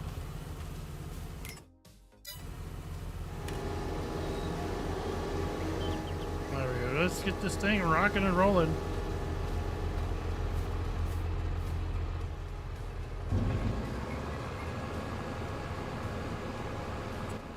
I thought we had GSI bins. Oh, AGI. We have AGI. See, it has GSI. It has a G and an I in it. Well, that's where my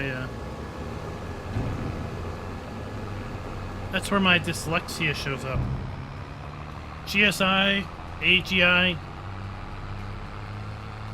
I'm constantly mixing up June, July, and January. It's a J month. You know what I mean. Jeez, people.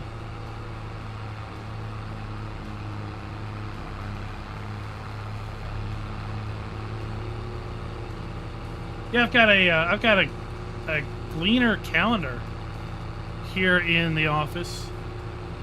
When I went to the farm show, or the farm show in Louisville, Kentucky, back in February. Right, we've got Massey Ferguson, we have Gleaner, ACO themselves, GSI, Fent, Heston, Precision Planting, Fuse. There's a couple logos I can't make out from this angle. Right, it'd be nice to have a master AGCO license. Sunflower planters, cedars, white.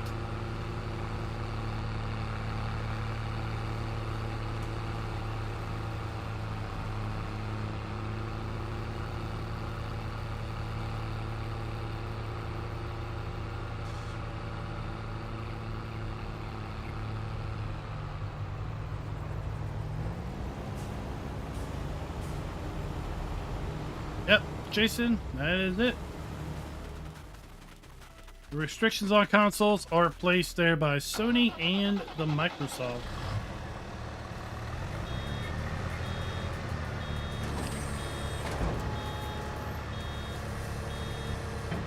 I've seen a sunflower drill.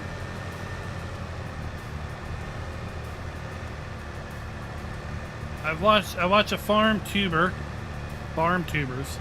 that had a sunflower drill. They used it to plant like barley and such.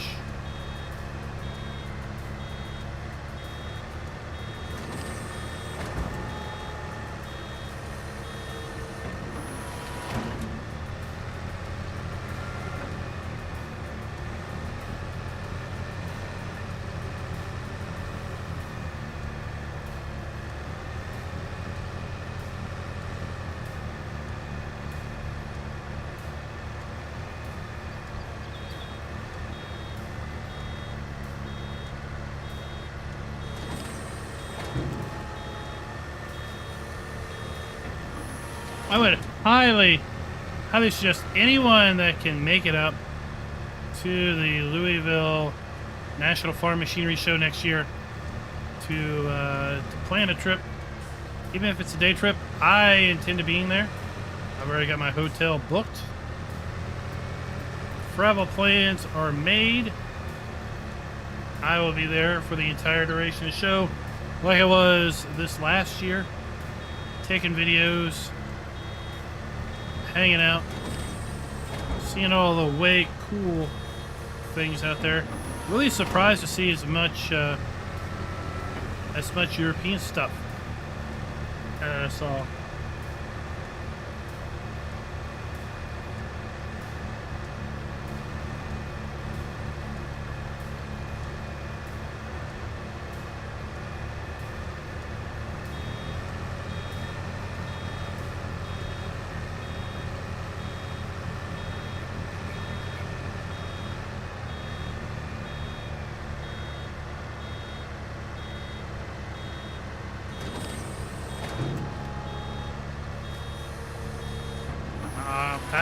PAX East next year. I've got a room for that. Right, that is by far the most expensive part of that trip.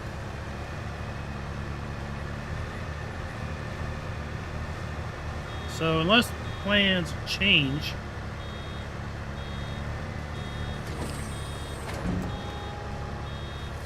I plan to be there as well.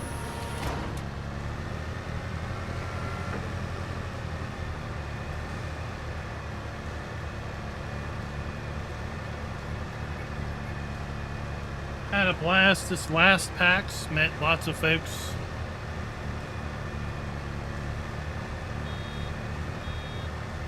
Met some fellow creators, obviously. Met some fans, some viewers, some mappers. Met DJ Modding. I've seen UMRV mentioned multiple times tonight. DJ Modding brought us the FS22 and FS19 versions of UMRV, amongst other maps. It's great to put a face to a name.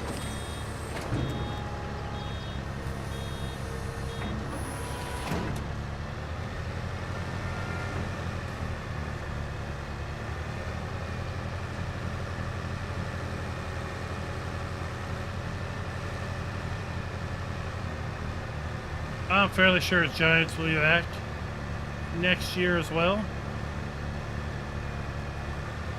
There was a lot of interest at the show for Giants, for the game.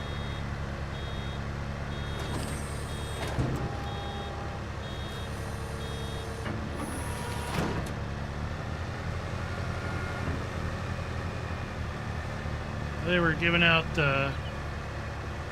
Steam codes for 19 to anyone that was interested.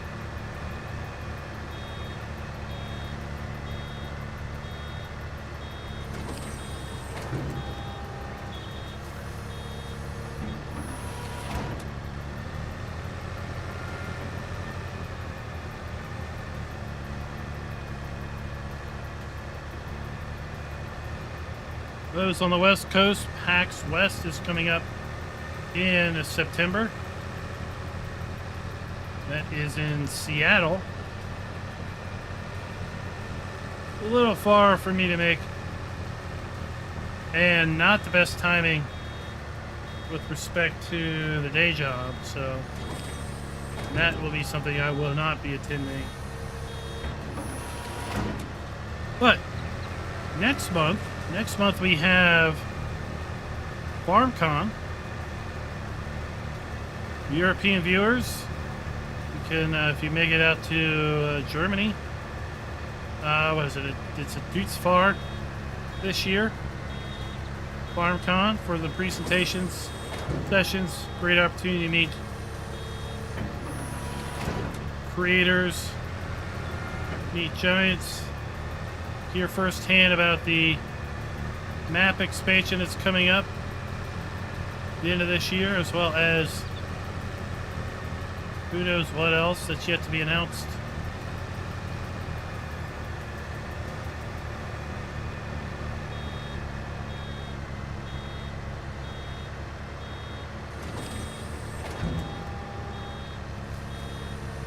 It'll be good to get those back out there.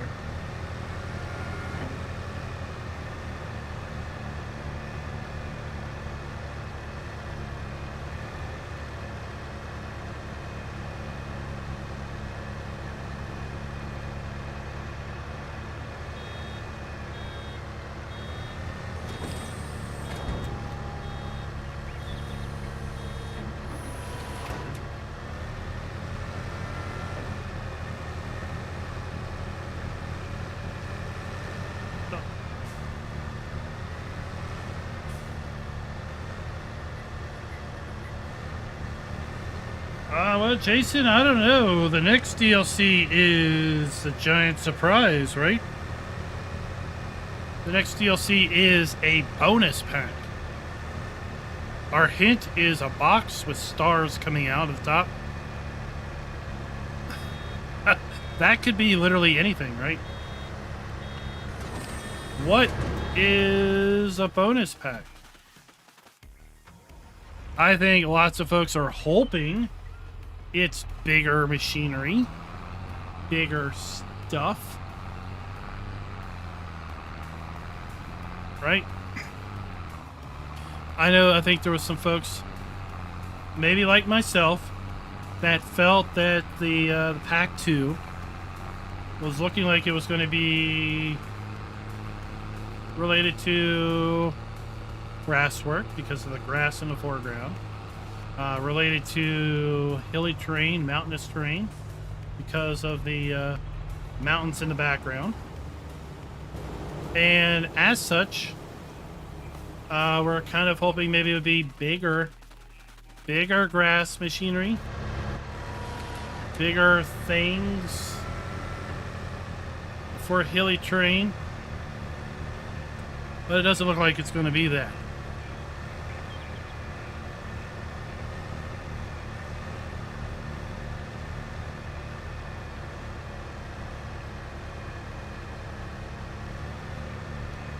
Maybe it'll be a new brand.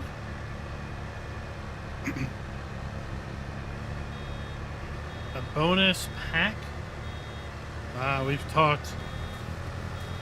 Folks have talked in the past about how nice it would be if Giants released a building pack, like a North American building pack. We got a ton of European-styled buildings in the build mode. Or, given the global nature of the game, regional packs from different areas of the world that you could load in. Like, I would like to load in, let's say, a UK, Ireland pack, or a South American pack, or something like that. Inevitably, it's going to be something a subset of the player base is excited for, and then a large majority of the player base will probably have no interest in. Because that is the nature of farm sim, in that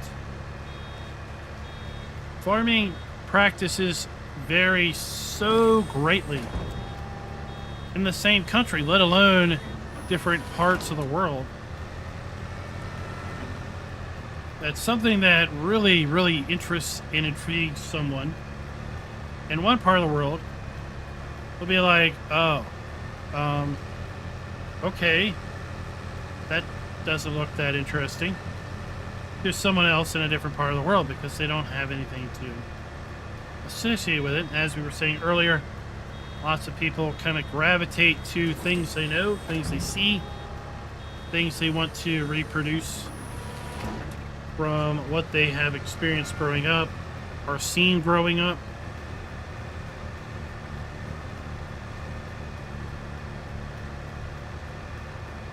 So literally the sky is the limit on what a bonus pack could be.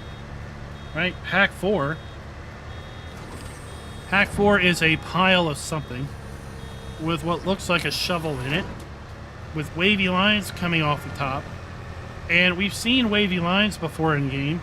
Wavy lines typically imply something like slurry, wastewater. So I think the prevailing thought on Pack 4 is something to do with manure. Okay? So a pack dealing with manure. Well, I think a lot of people would most likely think a pack dealing with manure. Before I said it, I wanted to make sure my beeper button worked, and my beeper button doesn't. I think a lot of people will think a pack that basically focuses on manure is a pile of manure, right? And would have zero interest in it. Now, players that are very animal focused or very, very cow focused may be interested in ways of handling manure. But someone who's only ever does arable farming would be like, manure is a giant pile of manure. I don't care. Right?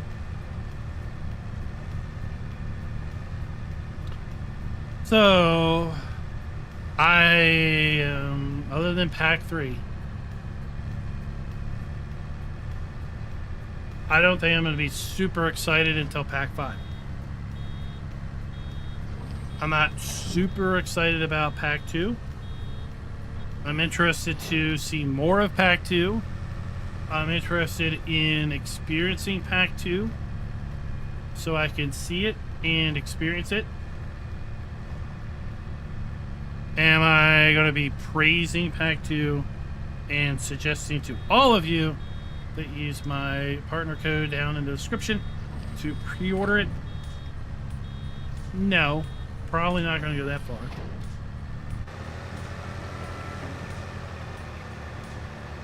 But what we would do, if we get early access to it the week before it releases, or the weekend before it releases, we will do our best. I will do my best to show it off in as best a light as possible and let you all make your own decisions if it's worth it or not. And if you feel it's not worth it, it's fine. That's fine. If you feel it is worth it, then I encourage you to use my partner code. Helps me out.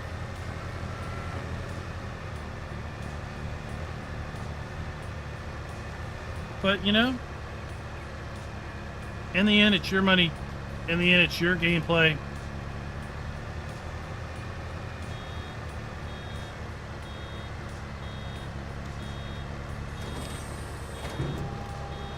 See, Wreath is all about Pack 2. I did plenty of hay handling growing up. We had little bales, little squares, rectangles more or less. Baby bales, I call them now.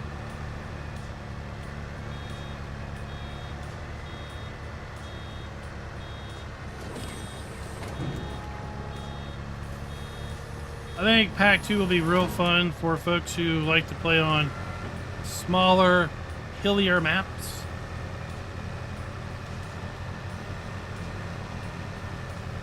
Where being agile is a requirement. I mean, the Mower of Doom. I don't see using the Mower of Doom beyond pre-release weekend.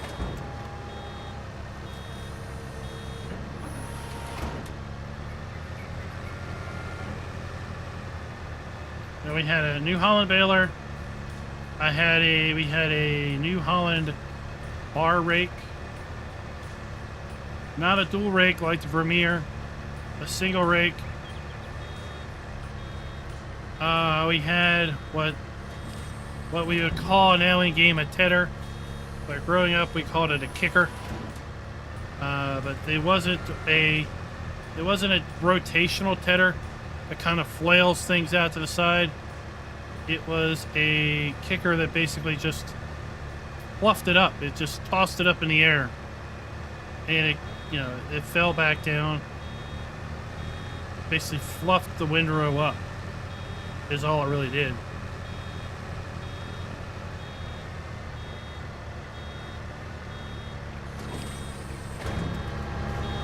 And we don't really only ever use that if our hay got rained on.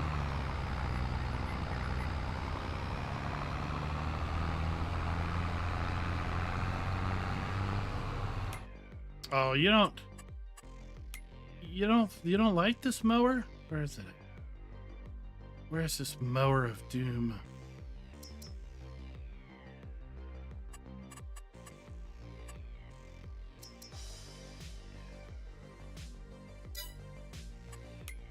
Oh, I don't even know where it is now.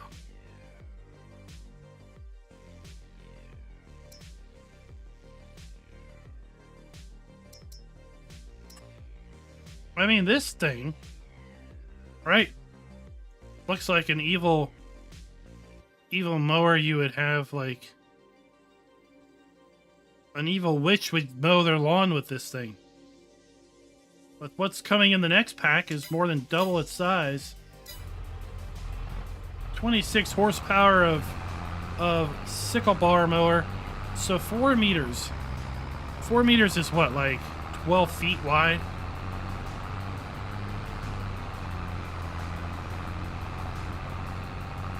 A 12-foot wide sickle bar mower that is a walk behind.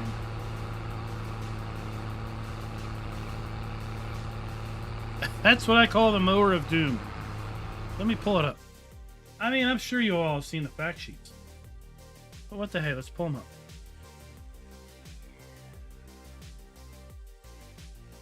Boom, let's pull them up. And...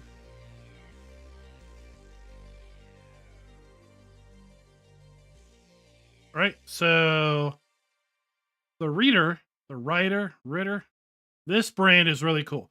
Really suggest you go look this brand up. I linked to their company website in my video. Released on Friday. You'll see that this is reverse drive. Right, it folds up in the middle. But all this company makes is windrowers. They specialize in windrowers. And, well, I guess they're good enough that they're in business. So it picks it up, puts it on a belt. The belt dumps it off to the side. I'm hoping we can do a left or right dump on this. That would be awesome. Reform is a new brand coming to the game. Right, we got what I call a truck body. 3-point on the front, what looks like a PTO attachment. Then we can put different modules on the back. It has a rear pickup. Right, very similar to something we had in the Alpine Farming expansion of 19. The mower of doom. Look at this thing. Sickle bar mower. Steel studs on the steel wheels. Hydraulic powered. Sickle bar. Yeah, buddy. I mean, that thing hits a rock. Let's say that thing hits a rock and jumps. It weighs 500 kilograms. Yeah. It's like, this guy needs to have a life insurance policy every time he takes this thing out here to mow this meadow. And then we have the small tractor, Mighty Reform. Again, the Mountie, not Mighty. And then we have the Res Pro R3, again for Ritter. That's it. That was the fact sheets for this week.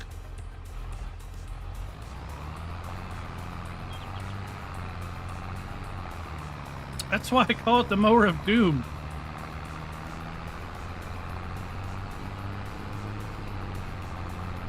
And I thought the AB, the little 2-meter one, was terrifying.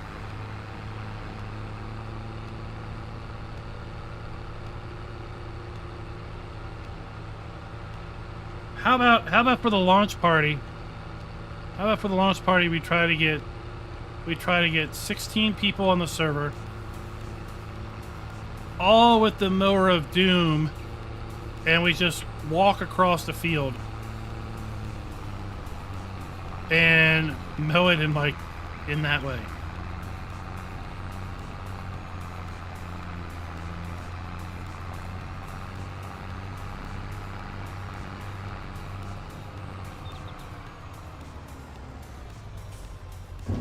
What do you think of that idea? Yeah, that's a real thing. Matt, that is a real thing.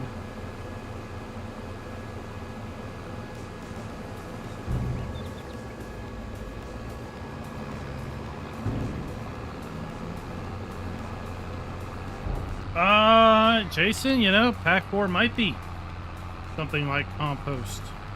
What's the hint? Let's go back one more. What's the hint for Pack 4? Equipment to improve productivity. Equipment to improve productivity. How do we interpret that? Do we interpret productivity with handling manure? You're able to move manure easier.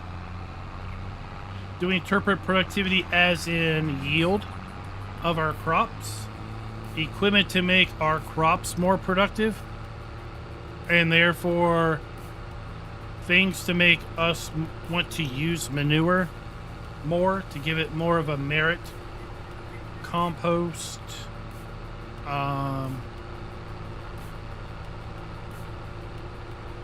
Organic fertilizer as a added benefit versus a mineral chemical fertilizer. Yeah, I see you. You see a garden trowel. I saw what basically represented a shovel, but it could be a garden trowel, right? All these hints leave you a lot of speculation. Now, also remember, all of these DLCs, every single DLC that has been announced and released to date, has been in the works since either before the game came out, before FS22 released, or very, very, very soon thereafter. Every single one of them. So none of them are in any way reacting to anything at this point. Player feedback or things like that. This Hay and Forge pack was in the works before FS22 released. You know why I think that? I think that because we don't have certain things that we had in 19 in the Alpine Farming expansion. Right? We don't have everything that we had in that expansion come forward to 22. So I'm looking for some things here.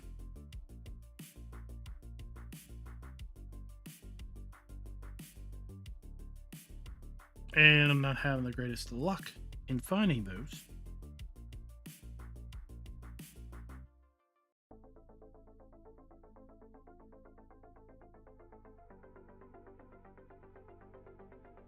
Yeah, rigid track. We had multiple rigid tracks in the expansion, but we only had one rigid track make its way here.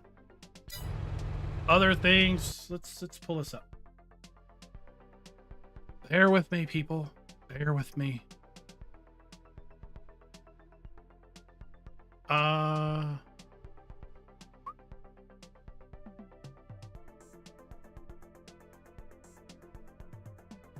So we got the Buer, right? We got that in 22.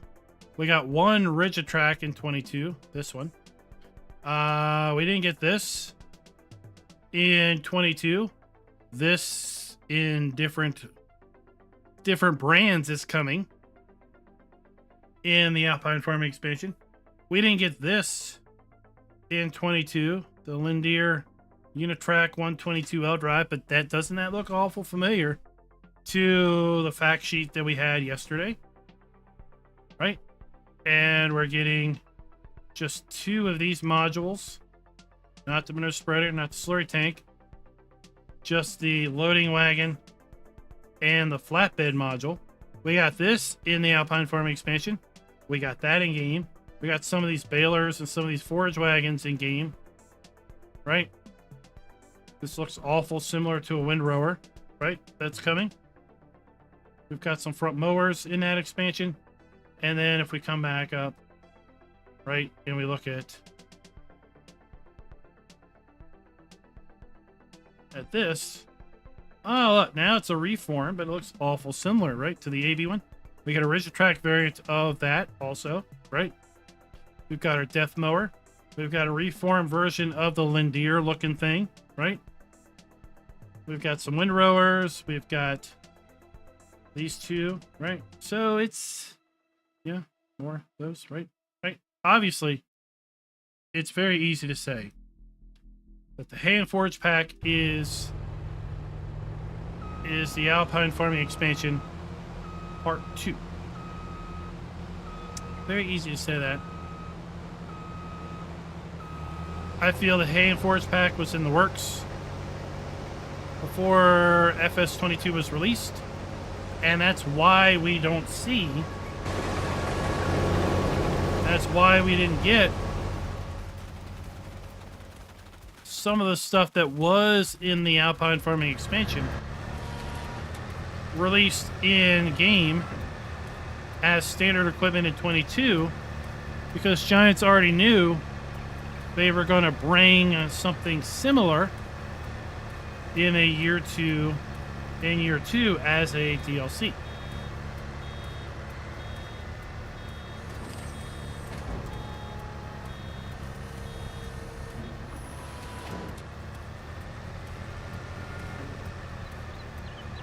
So,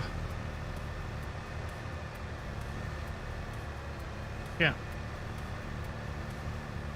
It takes years to bring these things to game.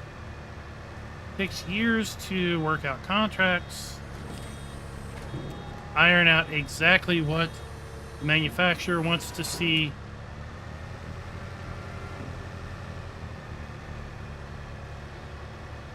And things like that.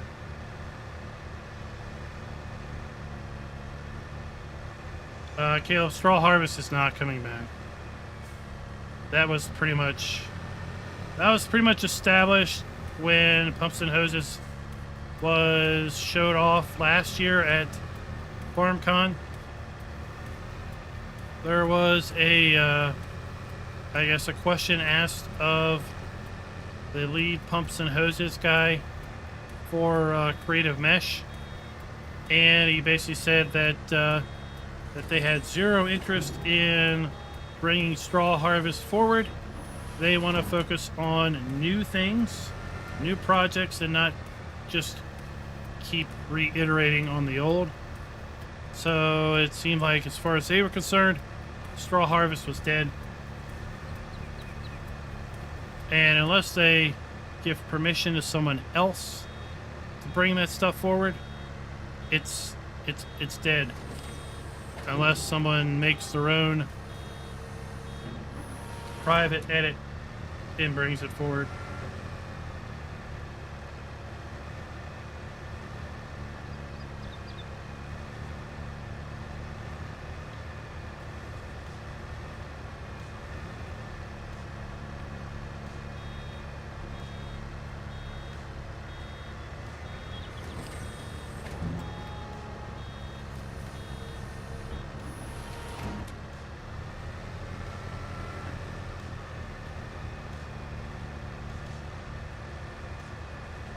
We know we're getting other. We get our additional crops. We're getting additional crops in Pack 5.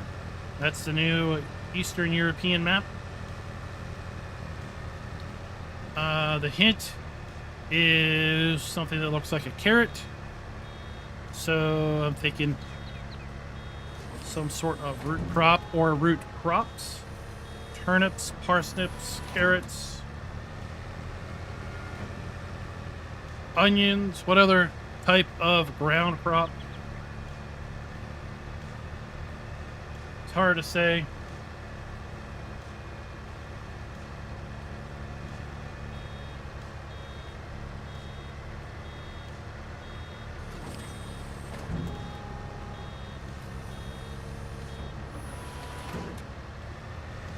All right, Will, catch you later. Yeah, I was hoping to fire up the brewery. Dang it. But it doesn't look like we're going to get that done.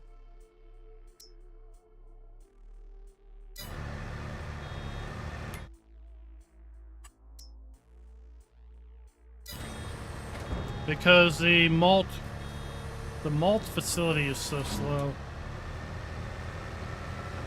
I might go in and subtly tweak a malt facility.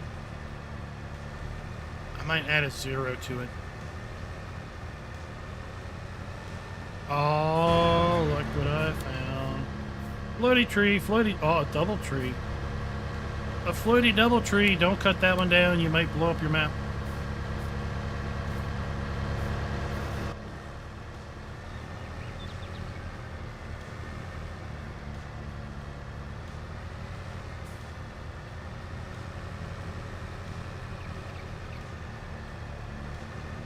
Yeah, I might have my luck at trying to modify the malt facility.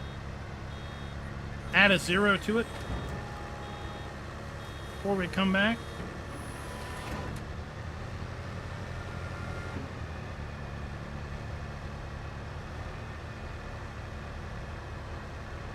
No, I'm not adding upgradable factories. That's 100% not doing that.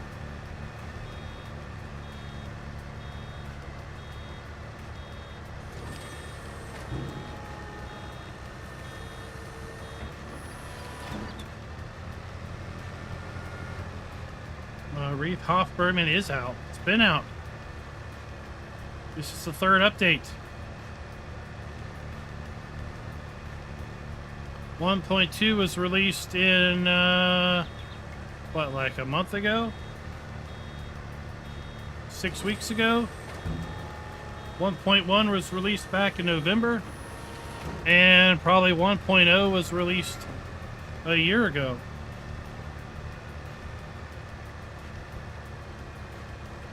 You can find it over at lsfarming-mods.com. Link in the description below.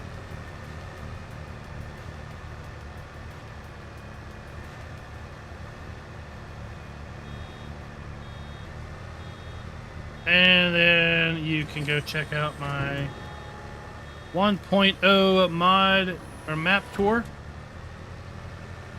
That has a segment on how to download and extract the mod or the map, what mods you need to put in your mod folder, and so forth. And while you're at it, you can check out my Hof Bergmann Explained playlist, where we cover all of the features and functions that are available on the map.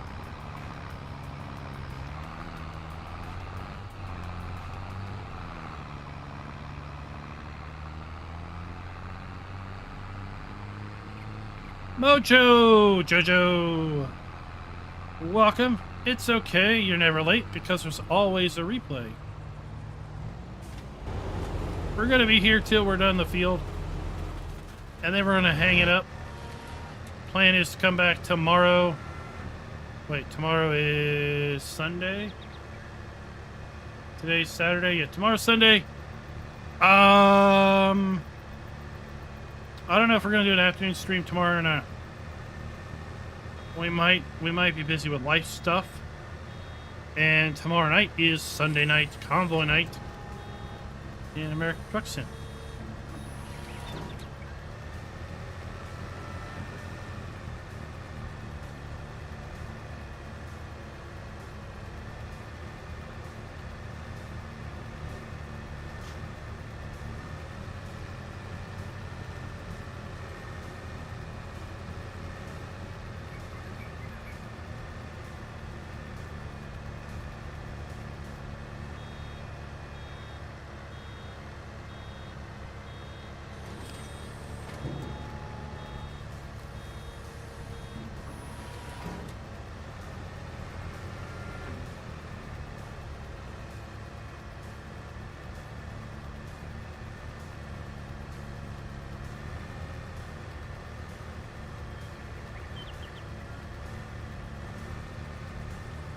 Where are you going, harvester?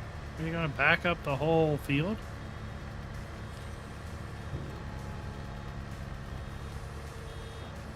I really need to be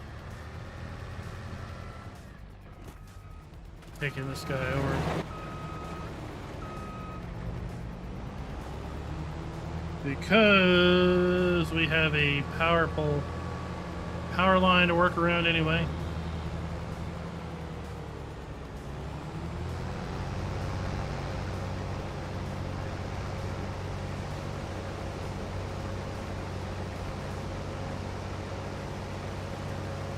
So work around that.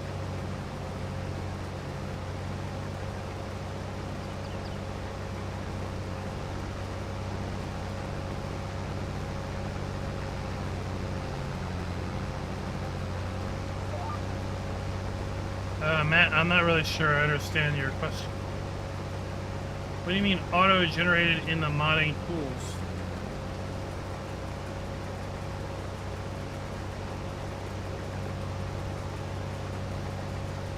I mean, fields that are...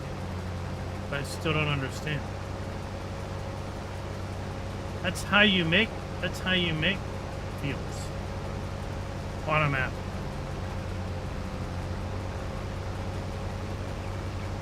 You either have predefined fields or you don't.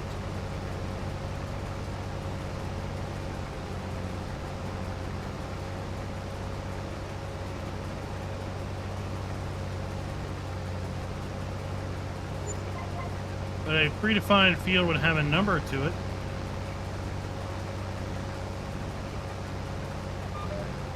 Whereas, let's say a field that's not predefined would not have a number assigned to it.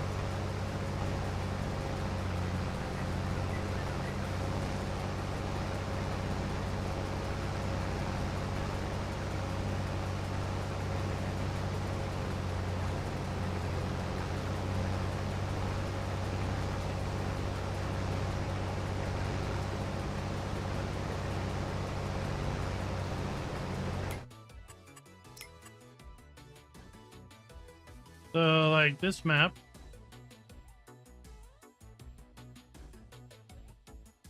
farmland ID 8, right? Let's go over here.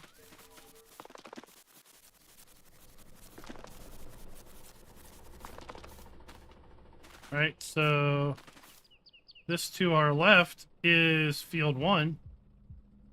This to our right is... Right, that's not a field, that's just a meadow.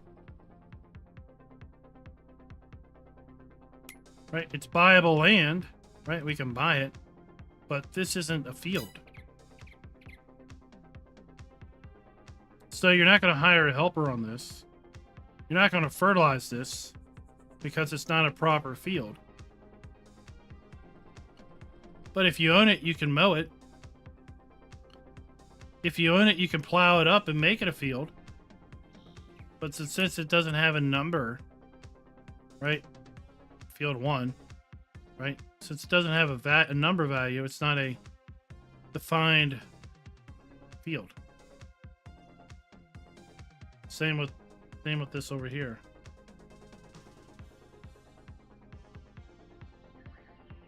Right? This area is mowable. You can mow this if you want.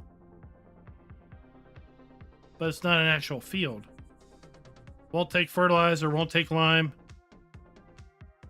You can't hire a helper on it because it's not a defined area.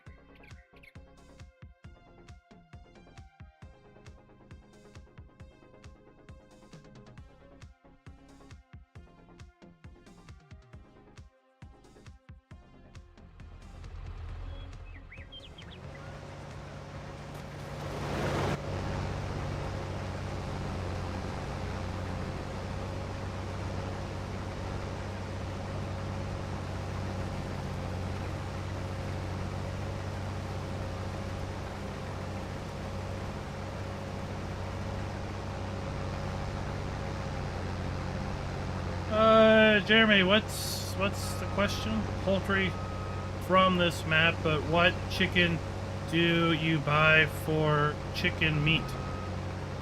Any chicken you can take to the butcher and have them make chicken meat.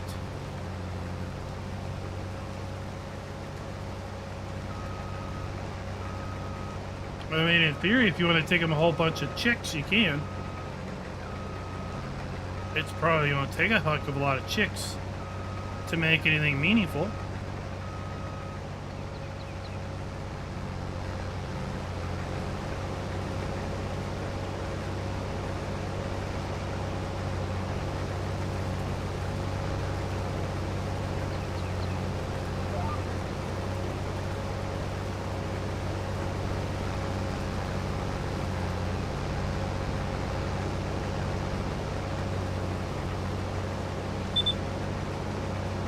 I mean, he might not take a rooster. That's not like I've tried.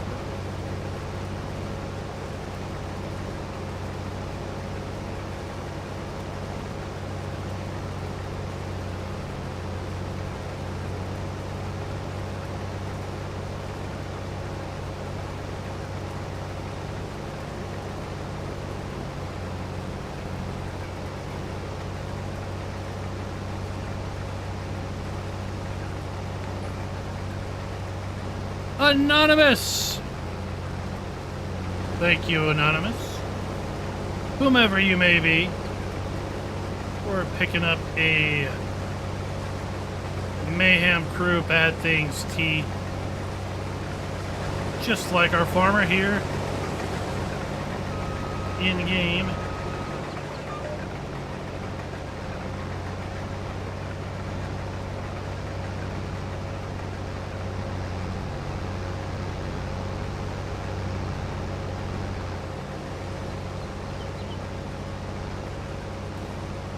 I mean, yeah, if you want to buy a little chicken and wait for them to grow up into adult chickens, sure.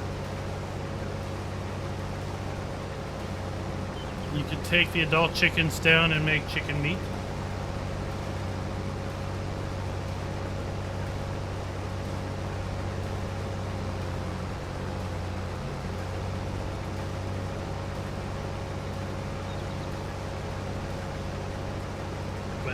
Thank you. Hope you enjoy it when it shows up.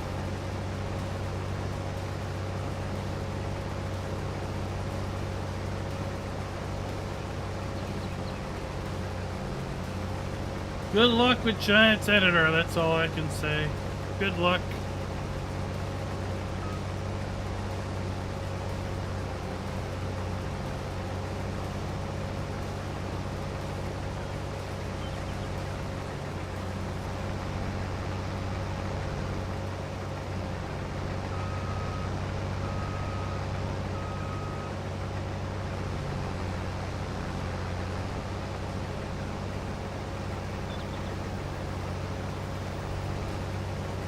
I mean, you can tell it was a tool written for developers because it is horribly documented. It's one of those tools that they expect you to know how to use it before you can use it, and therefore have never written any documentation to teach you how to use it. Because they figured the only people that are going to use it are people that know how to use it.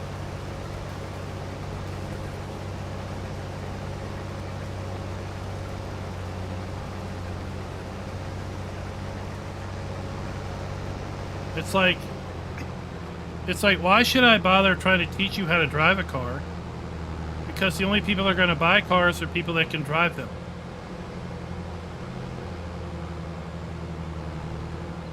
So we don't need to make it, you know,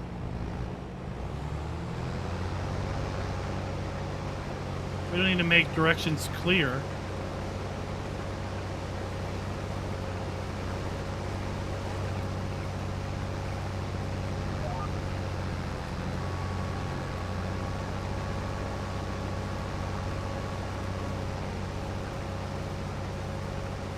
Yeah, that's when they're like, people complain, it's not very user-friendly.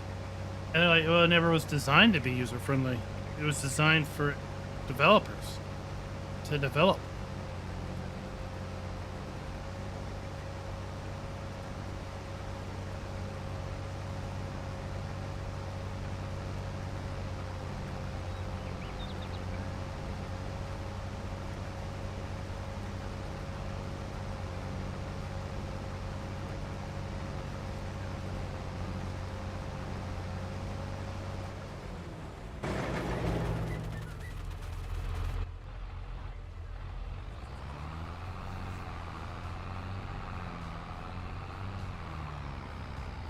Jaked up. What is up? What is up? Glad to have you here, although we are literally just about finished with what we plan to do today. Ended up not being able to get done what we wanted to get done because production is slow.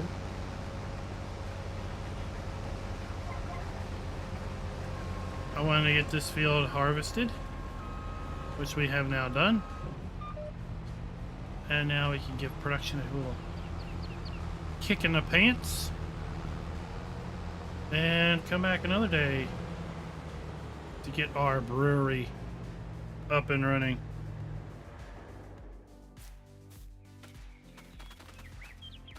Matt, probably not, because of the age rating. They want to target a game that is rated for all players. That's why we don't have really gender of animals. That's why we don't have really anything clear cut on reproduction. Right? We just have animals, in essence, you know, duplicating themselves. We have a mod that makes, you know, small baby animals. Because Giants doesn't want little Billy or Susie, who's 7 years old playing the game, going to their mama and saying, how do cows make babies? Because I just had some babies in game. Right? How do cows make babies?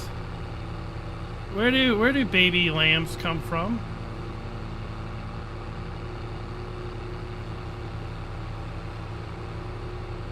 So instead, it's just, you know, cows make cows. I don't need a bull. What, Mommy, why do you need a bull in order to have a baby cow? Right? We don't need to have these discussions. We don't need to be Farm Sim the one that's spawning these discussions. Right? So, obviously a slaughterhouse. Mommy, why would I take a pig to a slaughterhouse? Is that where ham comes from? I don't want to eat meat anymore. Right? Right?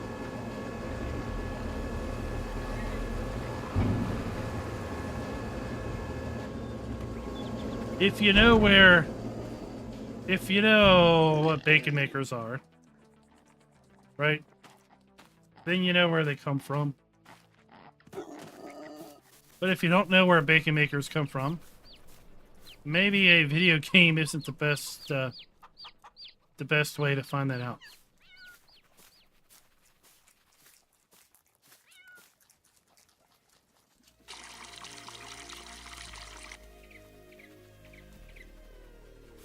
We gotta add a little water to our garden.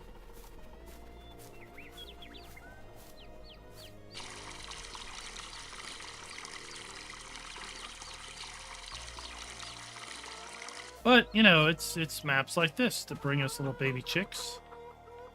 That when they do grow up, they grow up into big-sized chickens. Right? But that's a mod. So Giants can keep their age rating.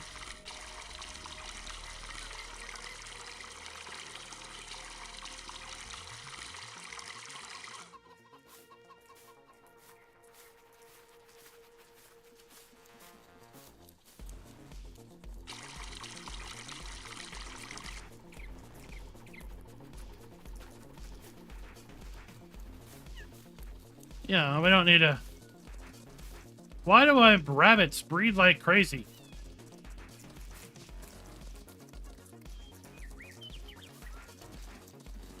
Oh, I don't know who you are. I don't care who you are. Rabbits are cool. So you have to clean up after them. And with that, everybody, we're going to close out for the night.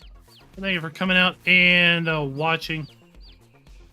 Hopefully, entertained you for the last 2.5 hours. If I didn't entertain you, then I guess you are a glutton for punishment because you hung around that long. Alien Jim is here. He's been secretly lurking all night. He only shows up in chat when I say good night and start rolling the credits.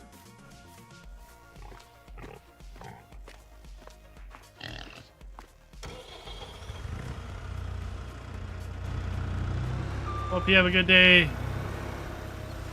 Alien Jim.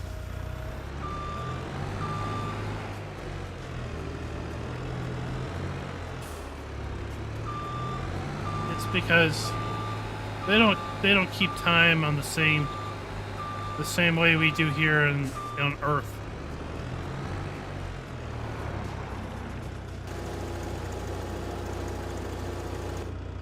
Planet AJ's from doesn't keep time the same. M9, glad you could make it right at the end too.